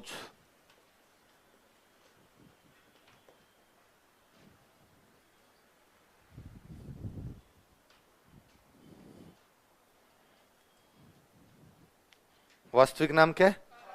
फिर दूसरी दिमाग में बात आई कि जब वास्तविक नाम कालभोज है तो हम इसको बापा रावल क्यों लिख रहे हैं? तो हम ऐसा कहते हैं कि भाई एक तो मेवाड़ गुजरात साइड में कोई भी सम्माननीय रेस्पेक्टेड बंदा जो भी होता है उसको बोलते हैं बाप जी। क्या बोलते हैं? गुजराती में कोई भी सम्माननीय आदमी होता है उसको क्या बोलते हैं? बाप जी। इसलिए गुजराती में एक शब्द आया बापू। क्या आया? इसलिए महात्मा गांधी बापू है, इसलिए नहीं डोकरे हैं, रेस्पेक्टेड बंदे हैं, इसलिए क्या है? बापू। मुरारी बापू, इवन आसाराम। आज वो जेल में चले गए होंगे, जब तक जेल नहीं जा रहे थे लोग धोख खा रहे थे ना, है ना? अपने सारे नेता धोख खा रहे थे भाई साहब इन सबके। अपने किसी बात पे क्यों हंसा जाए, तब उनके नाम के आगे बापू लग रहा था। बापू इसलिए लग रहा है क्योंकि वो क्या थे? अभी रविंद्र जडेजा क्रिकेट प्लेयर है, रविंद्र जडेजा का थोड़े दिन पहले एक बयान था कि किसी ने उनसे इंटरव्यू में पूछा कि आपको सर जडेजा कहा जाता तो कैसा लगता? उसने कहा मैं इरिटेट होता हूं, मुझे सर ना कहा जाए, मेरा नाम रविंद्र जडेजा ही कहा जाए, फिर भी यदि आप प्यार से और कोई नाम लेना चाहते हो मुझे बापू कहा जाए। मुझे क्या कहा जाए? क्योंकि मैं क्या हूं? गुजराती। गुजराती जो भी बंदा होता है उनको ये बापू वाला होता है, तो बापू, बाप जी, इस प्रकार के नाम थे। अब राजा तो अपने आप में रिस्पेक्टेड बंदा है ना, इसलिए राजा को क्या बोलने लगे, बाप जी। रावल का मतलब होता है राज परिवार से संबंधित, राजकुल सब था। क्या सब था? राजकुल के बंदे, राजकुल राजकुल राजकुल करते करते क्या आ गया, रावल। तो काल भोज नाम है, लेकिन जनता को किसी ने पूछा राजा को क्या बोलने लगे, रावल। राजकुल से संबंधित, धीरे धीरे उसका नाम क्या हो गया, रावल। लोगों ने पूछा आजकल रावल कौन है तुम्हारा, कि रावल तो बाप जी है। राजा का नाम लेते नहीं थे, राजा क्या बोलते, बाप जी, बाप जी रावल, बाप जी रावल, बाप जी रावल, कहते कहते क्या हो गया, बाप। इसलिए अभिलेखों में नाम क्या मिल गया, बापा रावल। इसलिए कई सालों तक तो हमने यही माना कि इस आदमी का नाम ही क्या है। वो तो बाद में एक कोई अभिलेख मिला और उस अभिलेख में नाम लिखे हुए गुहिल, भोज, महेंद्र, नाग, शिलादित्य, ये काल भोज। तो लोगों ने कहा काल भोज नाम का तो हमने देखा ही नहीं, अब दूसरे वाला मिला है उसमें सेम सेम इतने नाम और काल भोज के बराबर आ रहा है बापा रावल। तो लोगों को समझ में आया कि इस बापा रावल का एक और नाम क्या है, काल भोज। इसलिए कई अभिलेखों में इसको काल भोज लिख दिया और कई अभिलेखों में क्या लिख दिया, बापा रावल। फिर ऐसे नाम कैसे हुए, तो बाद में लास्ट में गौरीशंकर हीराचंद औजार इस पे गए कि यार बापा रावल तो इसकी रही होगी उपाधि और काल भोज इसका क्या रहा होगा, नाम। लेकिन बापा रावल इतना फेमस हुआ कि नाम के रूप में क्या प्रयुक्त होने लग गया। तो हम बापा रावल नाम पढ़ते हैं, हम पढ़ते हैं कि वास्तविक नाम क्या रहा होगा इसका, क्या रहा होगा, तो लिख लो वास्तविक नाम कालभोज, एक्चुअल नेम कालभोज, लिख लिया आपने। अच्छा, एक नागदा, इसकी राजधानी हुआ करती नागदा, नागदा रहता था। पर सुनो आप, यहां पर नागदा के आसपास कोई एक ऋषि रहते, उन ऋषि का नाम था हारित। कौन ऋषि रहते, तो कहते हैं कि भाई यह हारित ऋषि का शिष्य था। किसका शिष्य था, लिखो, यह है हारित ऋषि का शिष्य था। He was disciple of saint Harit. यह हारित ऋषि का शिष्य था। He was disciple of saint हारित।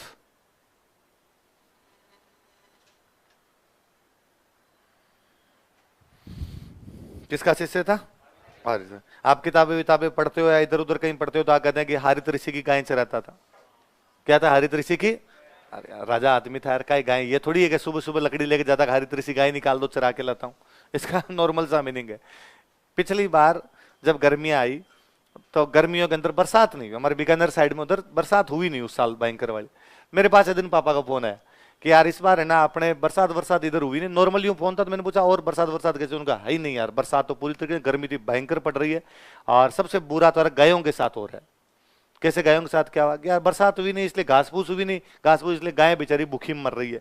किसी खेत में घुसती है तो खेत वाला बाहर निकाल देता है और कुछ खाने पीने के लिए गायों के पास बचा नहीं। और उसमें वो गायें जिनको घर वालों ने निकाल दी, जो घर पे खड़ी है उनको तो घर वाले खिला रहे हैं, जो घर से निकाल दी कि वो क्या खाए बेचारी। तो उन्होंने कहा यार मैंने ना अभी कोई 2-3 वो ट्राली वगैरह जो है वो वहां पे और उनके लिए चारा वगैरह डलवाया, गांव का उन्होंने बताया। मैं थोड़े दिन बाद में गांव में गया तो कोई गांव का मिल गया, गांव वालों ने कहा, मेरे पापा टीचर है तो उन्होंने कहा कि इस बार तो यार ये गाय मास्टर जी ने चरा दी वरना गाय मर जाती। इसका मतलब ये थोड़ी मेरे पापा गाय चराते हैं, इसका मतलब पापा ने चारे की व्यवस्था की। किसकी व्यवस्था की, एग्जैक्टली है, हरित ऋषि चारे की व्यवस्था कर देता होगा, इसलिए कह दिया गया हरित ऋषि की, सॉरी हरित ऋषि की गायें थी, बापा रावल ने उनकी चारे की व्यवस्था की होगी, इसलिए हम पढ़ने लगे कि हरित ऋषि क्या चराता था, गाय। पर हरित ऋषि मानते क्या ये बड़ा आदमी है, अपने गायों को जब भी जरूरत पड़ती है तो ये गायों के लिए अपने चारे की व्यवस्था कर देता है। तो कहते हैं हरित ऋषि जब मरने लगे तो उन्होंने बापा रावल को कहा कि मांग बापा रावल, जो मांगेगा वो मिलेगा। बापा रावल ने कहा महाराज ये छोटी मोटी जगह राज कर रहा हूं, थोड़ा ढंका राज दिला दो ठीक रहेगा। और हरित ऋषि ने मरते मरते कहा जा थोड़े दिन में तू चित्तौड़ का राजा बनेगा। क्या का राजा बनेगा, बापा रावल ने कहा थोड़ा ज्यादा नहीं हो गया है ना, मरते मरते ऐसा फालतू में यूं सलटा गया आप तो। हरित ऋषि ने कहा पहले इस्तेमाल करो देखना। अब हरित ऋषि तो आशीर्वाद देके मरमुर आ गए। वास्तव में समय का चक्र घुमा, थोड़े दिनों बाद चित्तौड़ से कुछ लोग आए। कहां से कुछ लोग आए, अब मैं दूसरी कहानी बताता हूं, देखिए इधर सुनो। 712 में एक बंदा है मोहम्मद बिन कासिम। कौन बंदा है, और मोहम्मद बिन कासिम सिंध पे कब्जा करता है। कहां पे कब्जा करता है, पहला सफल मुस्लिम आक्रमणकारी भारत के अंदर था तो वो कौन था, मोहम्मद। अरब देश से आया हुआ था, अरबी आक्रमणकारी है। कहां पे कब्जा कर लिया, सिंध। मतलब पहली बार मुसलमानों के भारत में कहीं पे पैर टिके थे, पहली बार कहीं पे राज स्थापित हुआ था, तो वो जगह कौन सी है, कब, किसने, मोहम्मद बिन कासिम। अब इनका, अब सिंध से आगे राजस्थान है, सिंध क्रॉस करते क्या आता था, राजस्थान। अब इनको राजस्थान पे कब्जा करना है। राजस्थान का सबसे बड़ा किला चित्तौड़। कौन सा किला है, तो अब इनको कहां पर कब्जा करना है, चित्तौड़। और चित्तौड़ का राजा इन दिनों में मान मौर्य। चित्तौड़ का राजा कौन है, याद आया कुछ, मानसरोवर अभिलेख। याद आया आपके? कब का है मानसरोवर अभिलेख? 713। कितने मौर्य राजाओं की जानकारी है? कौन कौन से? महेश्वर, भीम, भोज और 712 के अंदर मोहम्मद बिन कासिम कहां पर कब्जा करता है? सिंध। तो अपने 713 में इधर राजा कौन बना हुआ है? मान मौर्य। कहां का राजा है? चित्तौड़। तो अब मोहम्मद बिन कासिम या अरब जो भी है, इनका अगला अड्डा कौन सा है? चित्तौड़। कि अपने कहां पे कब्जा करना है? चित्तौड़। मान मौर्य शक्तिशाली नहीं है, इसलिए मान मौर्य के मंत्रियों को लगा कि यहां पर अपनी पार पड़ेगी नहीं। बापा रावल मान मौर्य का भांजा है। बापा रावल मान मौर्य क्या है? भांजा। इसलिए चित्तौड़ के राजा का भांजा है, इसका मतलब गायें तो नहीं चरा रहा, सीधा सा उससे ही आ जाता है। भाई कोई छोटा मोटा आदमी नहीं है, एक छोटी जागीर मिली हुई नागदा के उधर रहता है। ये मान मौर्य के जो मंत्री हैं वो बापा रावल के पास आए और उन्होंने बापा रावल को कहा कि भाणेज, तेरे मामे से तो पार पड़ेगी नहीं, तेरा मामा तो है बेलखना दाप के, और तेरा मामा यदि चित्तौड़ का राजा रहा तो मुसलमान कहां पे कब्जा करेंगे? चित्तौड़। इसलिए प्लीज चित्तौड़ को आगे बचा ले अरबों से, वरना चित्तौड़ खा जाएंगे। इसलिए बापा रावल गया, उसने मामा जी को भगाया और चित्तौड़ पे कब्जा कर गया 734 में। कब कब्जा कर गया? तो मौर्यों का इधर कोई अंतिम राजा था, वो कौन था? अपना मान मौर्य। उसको कौन हरा के भगा देता है? बापा रावल। कब की बात है? लिखो 734 ईस्वी में, इन 734 एडी।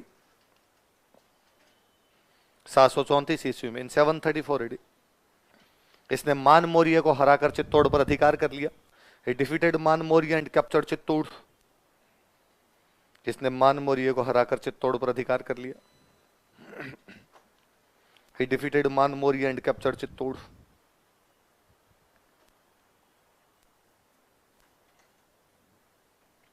मान मौर्य को हराकर कहां पर कब्जा कर लिया? चित्तौड़। पर इसने कहा मैं राजधानी चित्तौड़ नहीं आऊंगा, राजधानी मेरी वहीं रखूंगा जहां पे अब रहता हूं। ये कहां पे रहता था? नागदा।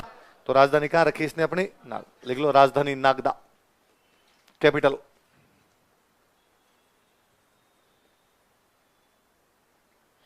राजधानी नागदा। राजधानी कौन सी? हरित ऋषि शिव जी के भक्त। हरित ऋषि किसके भक्त है? शिव जी। हरित ऋषि शिव जी के भक्त है, तो बापा रावल भी किसका भक्त हो गया? शिव जी। तो इसने कहा राजधानी में शिव जी का मंदिर बनाते हैं। भाई सब कुछ किसकी कृपा से हुआ है? शिव जी। शिव जी को कहते हैं एक लिंग। क्या बोलते हैं? तो इसने एक नागदा में कौन सा मंदिर बनवाया? एक। लिख लो, इसने नागदा में एकलिंग मंदिर का निर्माण करवाया। He built Ekling temple at Nagda. इसने नागदा में एकलिंग मंदिर का निर्माण करवाया। He built Ekling temple at Nagda.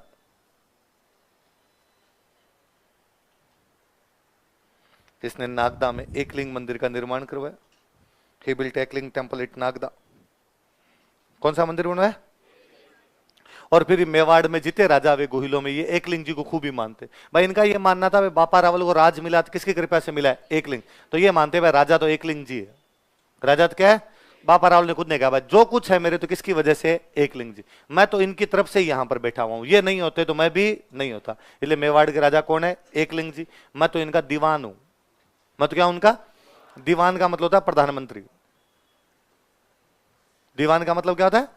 तो मेवाड़ के राजा ये मानते कि मेवाड़ के राजा तो कौन है वास्तव में? एकलिंग जी। तो जो राजा है वो अपने आप को क्या मानता?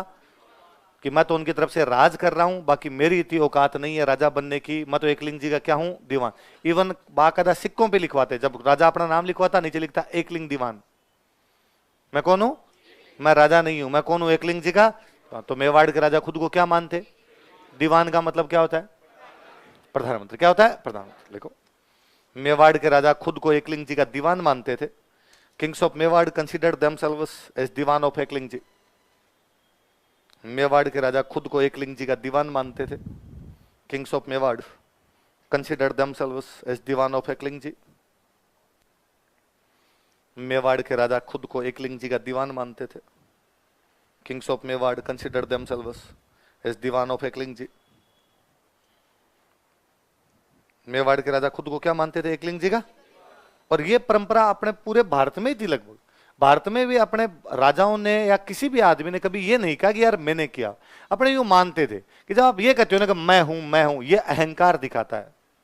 क्या दिखाता है? घमंड। घमंड दिखाता है आपका कि आप में यार एरोगेंस, और मैंने ये किया, मैंने ये किया। तो अपने सब कुछ किस पे छोड़ दिया? हमने कहा यार मैं मूर्ख खलकामी, मैं कुछ भी करता नहीं हूं। जो कुछ करने वाला वो कौन है? भगवान है। इसलिए अपने जयपुर के राजाओं ने कहा हम गोविंद देव जी के दीवान है। किसके दीवान है? कोई जयपुर के राजाओं को आगे पूछता तुम राजा आ रहे हमारी कहाँ औकात है राजा बनने की, राजा तो गोविंद देव जी है, तो तुम कौन हो? लिखा पढ़ी करते हैं साहब, उनकी तरफ से बैठे हुए हैं कुर्सी, हम तो उनके क्या हैं, दीवान। ये कहे बीकानेर वालों को जाके पूछता कि तुम तो पक्के यहाँ के राजा लग रहे हो, उनका नहीं साहब, राजा लक्ष्मीनाथ है। राजा कौन है? लक्ष्मीनाथ। तो तुम कौन हो? हम तो उनके क्या है, देव। सिरोही वालों से किसी ने जाके पूछा कि तुम तो राजा होगे कि ना ना, राजा सारणेश्वर महादेव है। राजा कौन है? तो तुम कौन हो? तो हम उनके क्या है। इसलिए अपने सारे राजा खुद को क्या मानते थे? दीवान। किसके? भगवान से। अलग अलग भगवान को मान लिया और खुद को उसका क्या मान लिया। ऐसी परंपरा आज। आप राजाओं पे क्यों जाओ?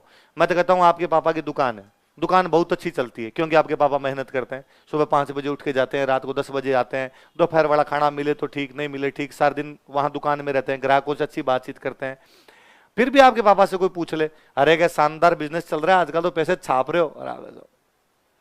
भगवती की कृपा है। किसी कृपा है? भगवान की कृपा है। अपने कौन होते हैं जी करने वाला? वो है। खेत में फसलें बहुत अच्छी हो जाए कि इस बार तो अरे फसलें बड़ी जोरदार है, अरे राम जी रो राज है, देने वाले राम जी है, मेरे और तुम्हारे करने से कुछ भी, ये तो मैं कह दूं आपका सिलेक्शन हो जाएगा।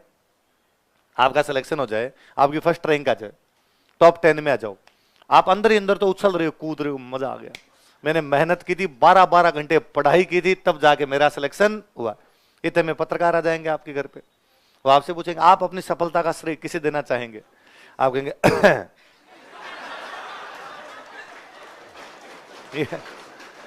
गंभीर सीरियस होना पड़ता है ना आदमी को, थोड़ा लगना चाहिए ना आपकी रैंक आई है। आप उसके सामने उछलते रहो, याहू याहू करो तो ये मजा नहीं है ना। आप फिर उसके सामने कंठे वंठे एकदम सही करके थोड़े और बात कहोगे आप कि जहां तक आज की सफलता का सवाल है, मैं इसका पूरा श्रेय भगवान की कृपा, माता पिता का आशीर्वाद तथा मेरी मेहनत को देना चाहता हूं। यही कहोगे? अब भगवान का नाम लेते हो, ऐसे थोड़ी कहते हो भाई साहब कौन भगवान, पढ़े अपने थे। तो भारत में तो हर आदमी अपने हर चीज का क्रेडिट किसको देता है? अरे मतलब अपने तो कितने यूं भोले लोग हुए इस मामले में, तो अपने तो कोई ये पूछ लेते भाई पहले डोकरों के टावर होते 12-12, तो कोई पूछ लेते भाई रे 12 टावर, अरे हमने बायोलॉजी नकार दी भाई साहब पूरी। हमने कहा एक्स गुणसूत्र वाई गुणसूत्र कुछ नहीं होता, सब कुछ कौन है? राम जी रा दियोड़ा। ऐसा 12 है तो राम जी रा है, 10 है तो हमने हर चीज का क्रेडिट किसको दिया है? भगवान। इसलिए बापा रावल भी खुद को किसका दीवान बताता? बापा रावल इन गोहिलों में मेवाड़ में पहला बड़ा राजा हुआ। उसका एक एग्जाम्पल अपने पास दूसरा, एक एग्जाम्पल तो है कि चित्तौड़ पे कब्जा कर गए, चित्तौड़ एक बड़ी जगह थी वहां कब्जा कर, इसका मतलब गोहिल शक्तिशाली हो गए।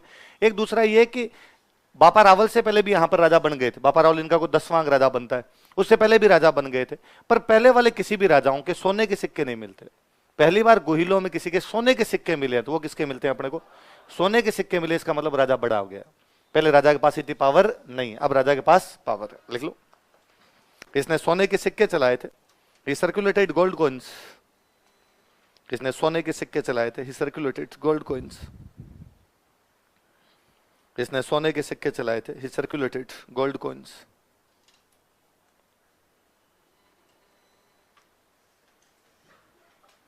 किसके सिक्के चलाए थे? सोने के। वो जो सोने का सिक्का मिला ना अपने को, वो 115 ग्रेन का है। कितने ग्रेन का है? लिख लो आप, कोष्टक में लिख लो 115 ग्रेन।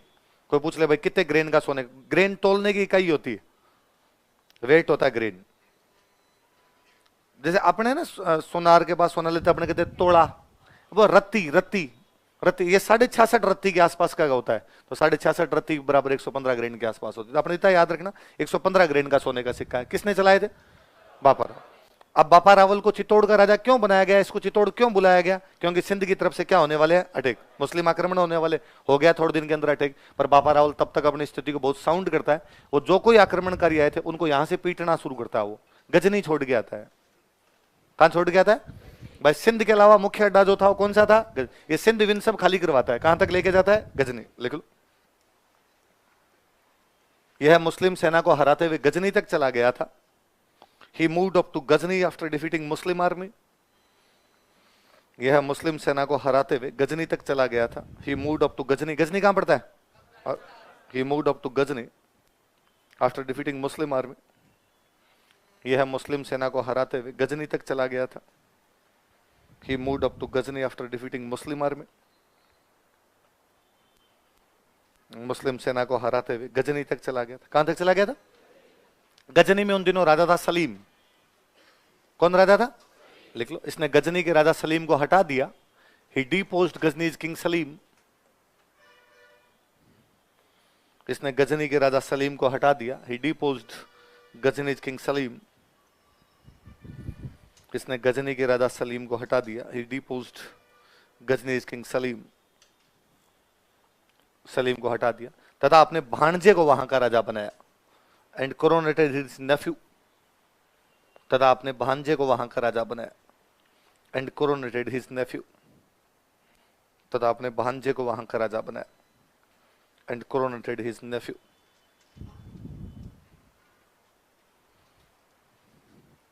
ये जानता था कि यार अटैक उस साइड से और होंगे, तो इसने अफगानिस्तान से थोड़ा इधर पाकिस्तान के अंदर आके अपना एक मिलिट्री कैंप लगाता है, अपनी सेना छोड़ता है कि दोबारा अटैक हो तो यहीं से पीट पाट के वापस भगाना है। वो कैंप एक गांव के अंदर लगा दिया गया, पंजाब के अंदर, पाकिस्तान वाला पंजाब है, वहां एक गांव में लगाया गया। गांव को बोलते हैं पंजाबी में पिंड। क्या बोलते हैं? बापा रावल ने एक गांव है, उस गांव में अपना मिलिट्री कैंप लगाया, भाई अपनी सेना यहां पे छोड़ दो ताकि दोबारा कभी अटैक हो तो उसको संभाला जा सके। बापा रावल ने उस गांव के अंदर कैंप लगाया। तो आते जाते लोग कि यार एक कैंप कहां लगा हुआ है या ये कौन सा गांव है? तो जो गांव रावल बसा के गया। कौन बसा के गया? तो रावल दा पिंड, रावल दा पिंड, रावल दा पिंड करते करते हो गया रावलपिंडी। तो पाकिस्तान वाले रावलपिंडी का नाम रावलपिंडी इसलिए क्योंकि बापा रावल का मिलिट्री कैंप था, वो अपनी सेना वहां पे छोड़ के आया था। लिखो, इसके सैनिक शिविर के कारण, due to his military camp, इसके सैनिक शिविर के कारण, due to his military camp,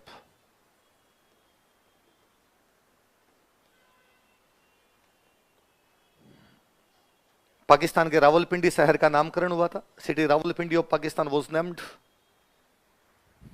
Pakistan के रावलपिंडी शहर का नामकरण हुआ। City Rawalpindi of Pakistan was named. Pakistan के रावलपिंडी शहर का नामकरण हुआ। City Rawalpindi of Pakistan was named. Pakistan के रावलपिंडी शहर का नामकरण हुआ। कौन से शहर का नामकरण हुआ?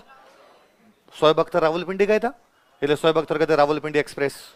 तो रावलपिंडी एक्सप्रेस इसलिए कहते हैं क्योंकि उसके गांव का नाम क्या था? रावलपिंडी। वो गांव किसका बसाया हुआ? बापा रावल। तो शोएब अख्तर का गांव किसका बसाया हुआ? बापा रावल, रावलपिंडी। एक इतिहासकार हुए, अपने एक मराठी इतिहासकार हुए सीवी वैद्य। कौन इतिहासकार हुए? सीवी वैद्य नाम करके मराठी, चिंतामणि विनायक वैद्य नाम करके मराठी इतिहासकार में। ये बापा रावल की तुलना एक बंदे के साथ करते हैं, चार्ल्स मार्टेल। किसके साथ करते हैं? चार्ल्स मार्टेल एक फ्रेंच कमांडर था, एक फ्रांसीसी था। जब अरब के मुसलमान भारत पर अटैक कर रहे थे, सेम टाइम में उन्होंने अटैक किया था यूरोप। कहां पर अटैक किया था? अरब के मुसलमानों ने एक अटैक किया भारत पर, एक अटैक कहां पर किया? यूरोप। भारत में अरब के मुसलमानों को हरा रहा है तो वो बंदा कौन है? बापा रावल। यूरोप में कोई बंदा हरा रहा है तो वो बंदा कौन है? चार्ल्स मार्टेल, जो कि कहां का था? एक फ्रेंच कमांडर था। तो सीवी वैद्य बापा रावल की तुलना किसके साथ करते हैं कि जैसे बापा रावल ने भारत में रहा वैसे ही यूरोप में कौन रह रहा है? Charles Martel. लिख लो। इतिहासकार सीवी वैद्य ने, हिस्टोरियन सीवी वैद्य, इतिहासकार सीवी वैद्य ने, हिस्टोरियन सीवी वैद्य, इतिहासकार सीवी वैद्य ने बापा रावल की तुलना चार्ल्स मार्टेल से की थी। कोष्टक में फ्रांसीसी लिखना। कंपेयर्ड बापा रावल टू फ्रेंच, कंपेयर्ड बापा रावल टू चार्ल्स मार्टेल।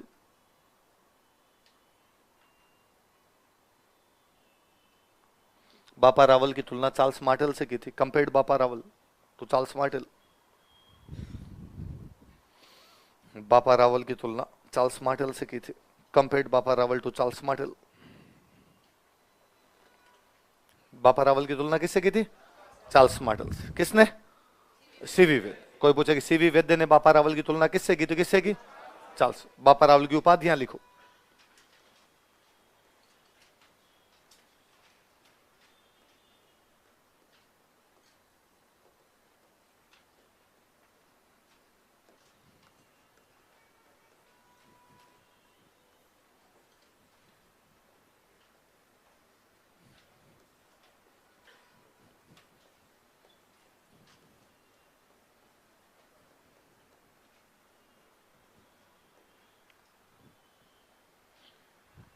क्या क्या उपाधियां बताओ? देखिए, हिंदू सूरज, राजगुरु और चकवे।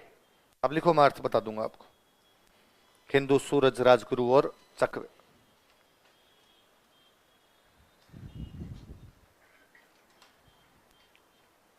मुसलमान राजाओं के खिलाफ लड़ रहा था, इसलिए अपने आप उपाधि क्या हो जाती है? हिंदू। भाई हिंदुओं का सूरज था वो, यदि वो ना लड़ता तो हिंदू अंधकार में आ जाते, मुसलमानों का कब्जा हो जाता, इसलिए क्या उपाधि दे दी गई? हिंदू सूरज। सारे राजाओं में सीनियर वही है, आगे आगे जाके लीड कर रहा है, इसलिए राजाओं का क्या हो गया? गुरु। बाकी राजाओं गठबंधन बनाता है, अलायंस बना के लड़ता है, बाकी राजा उसके अंडर में लड़ते हैं, तो सब राजाओं के ऊपर वो लड़ रहा है, इसलिए क्या हो गया? राजगुरु। वह राजा जिसने चारों दिशाएं जीत ली हो उसको बोलते हैं चकवे। क्या बोलते हैं? हिंदी में एक ज्यादा अच्छा शब्द होता है चक्रवर्ती। क्या होता है? कि भगवान श्री राम चक्रवर्ती सम्राट थे, इसका मतलब भगवान श्री राम ने अपनी चारों दिशाएं जीत। पांडवों ने चक्रवर्ती राज्य कायम किया, इसका मतलब पांडवों ने अपना चक्रवर्ती राज्य मतलब चारों दिशाएं जीत ली। अपने राजस्थानी में इसको बोलते चकवे। क्या बोलते? तो मेरा ये घर में खूब सुना हुआ है कि राम जी के बारे में अब चक्रवर्ती तो गांव वालों को आता नहीं कि भाई रे राम जी रो चकवे राजो। चकवे राजो इसका मतलब चारों दिशाओं में किसका राज था? राम जी का। तो वह राजा जो चारों दिशाएं जीत ले, ऑल 4 डायरेक्शंस को जीत लेता है, उसको क्या कहा जाता है? तो हिंदुओं का बड़ा राजा हुआ, हिंदुओं को मुसलमानों के खिलाफ जितवाने वाला था, इसलिए क्या हो गया? बाकी राजा उसके अंडर में लड़ रहे हैं, इसलिए क्या हो गया? और वो चारों दिशाएं जीत लेता है, इसलिए क्या हो गया? तो क्या क्या उपाधियां बताओ? हिंदू, सूरज, बापा रावल बूढ़ा हुआ तब उसे लगा कि यार अब कोई ज्यादा लेना देना है नहीं, अपने बेटे को राजा बना देता है, खुद सन्यासी बन गया था। खुमाण किसको राजा बना देता है? ये मैंने बताया था, ये भारतीय परंपरा। अजय राज अपने बेटे अरुणोराज को राजा बना देता है, तात अपने भाई भोज को राजा बना देता है, बापा रावल अपने बेटे खुमाण को राजा बना देता है। लिखो, अपने अंतिम दिनों में, इन लास्ट डेज, अपने अंतिम दिनों में, इन लास्ट डेज, यह सन्यासी बन गया था, ही बिकेम ए सेंट। यह सन्यासी बन गया था, ही बिकेम ए सेंट, या सन्यास धारण कर लिया, ये लिख लो। यह सन्यासी बन गया था, ही बिकेम ए सेंट, तथा अपने बेटे खुमाण को राजा बना दिया था, एंड कोरोनेटेड हिज सन खुमाण, तथा अपने खुमाण को राजा बना दिया था, एंड कोरोनेटेड हिज सन खुमाण।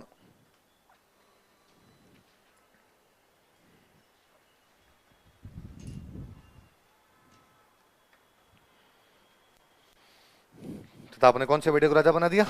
तो याद रह जाएगा कि बापा रावल ने संन्यास धारण करके किसको राजा घोषित कर दिया था? किसको कर दिया? खुमाण। खुमाण का नाम याद रखना। खुमाण बहुत शक्तिशाली राजा हुआ था।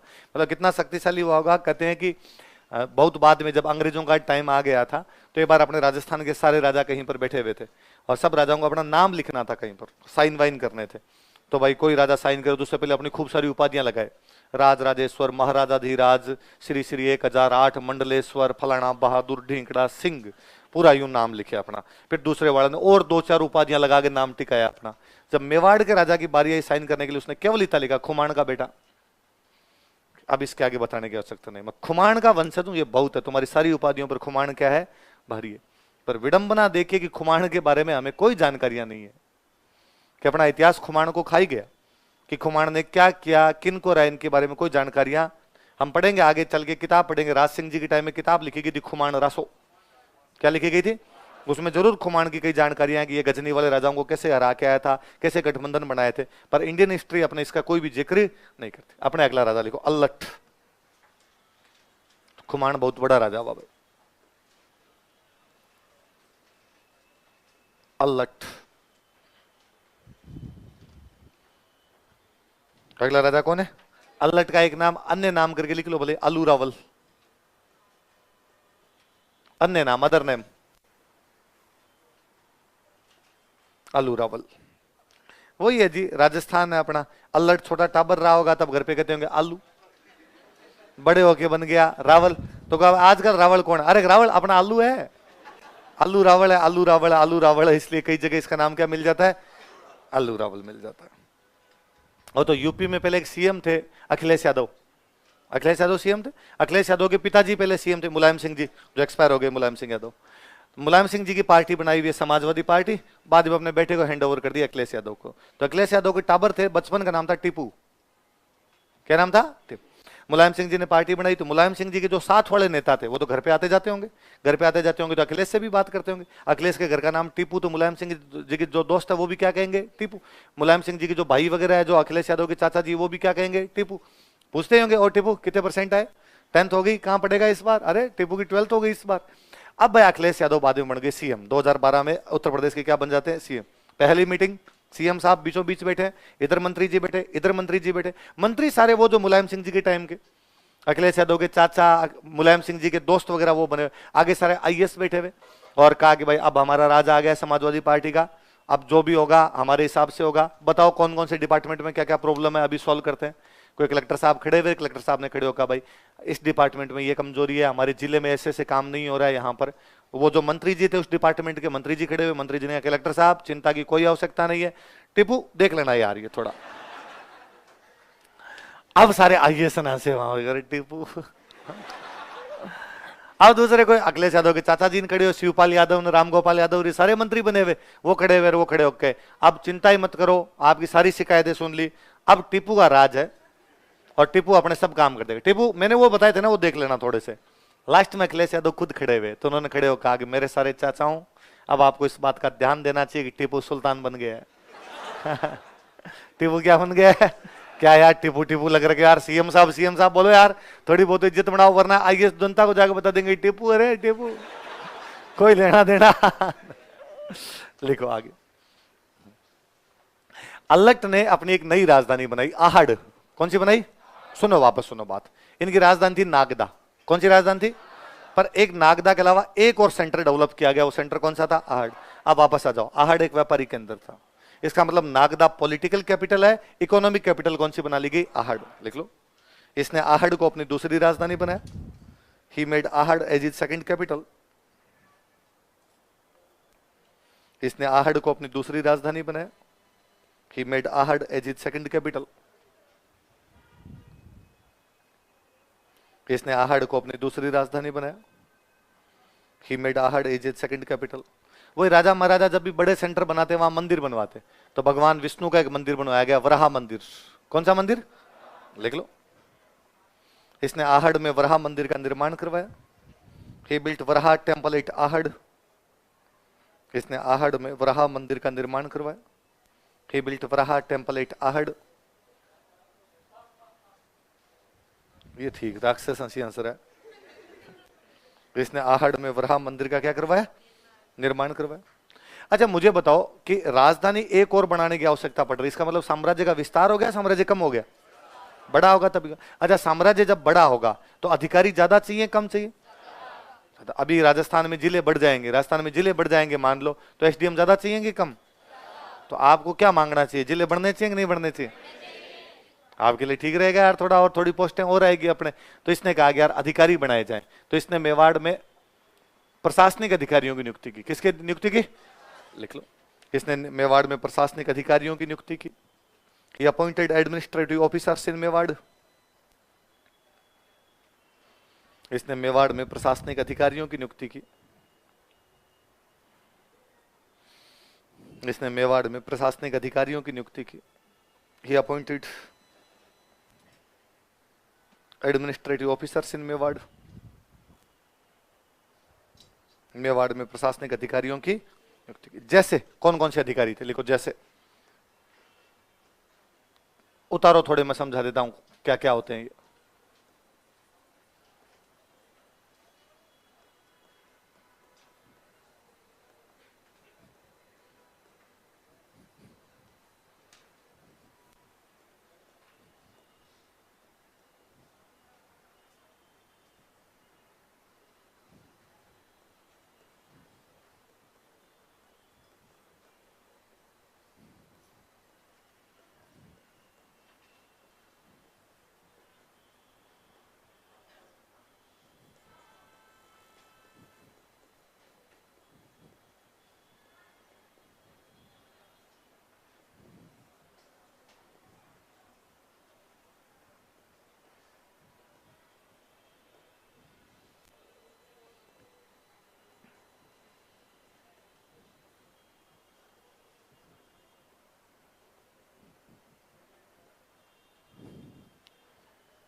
कौन कौन है नाम बताओ देखिए मुझे।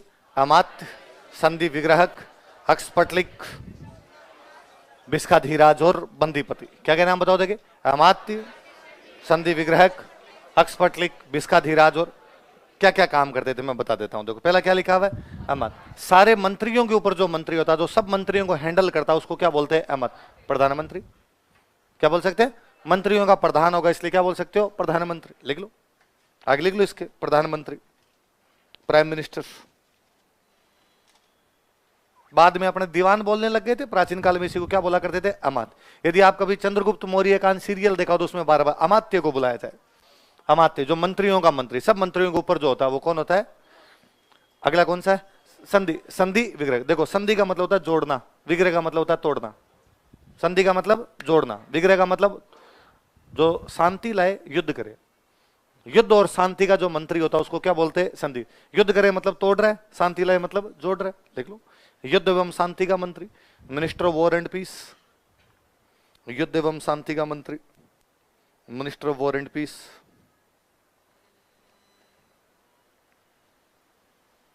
अगला क्या लिखा हुआ, अक्सपटलिक क्या है, जो राजा के अकाउंट मेंटेन करता था, कितना खर्चा हुआ, कितनी इनकम हुई, आय व्यय, इनकम और एक्सपेंडिचर की जो जानकारी रखता, अकाउंटिंग ऑफिसर जो हुआ करता उसको क्या बोला करते, लिख लो, आय व्यय का अधिकारी, चीफ अकाउंटिंग ऑफिसर।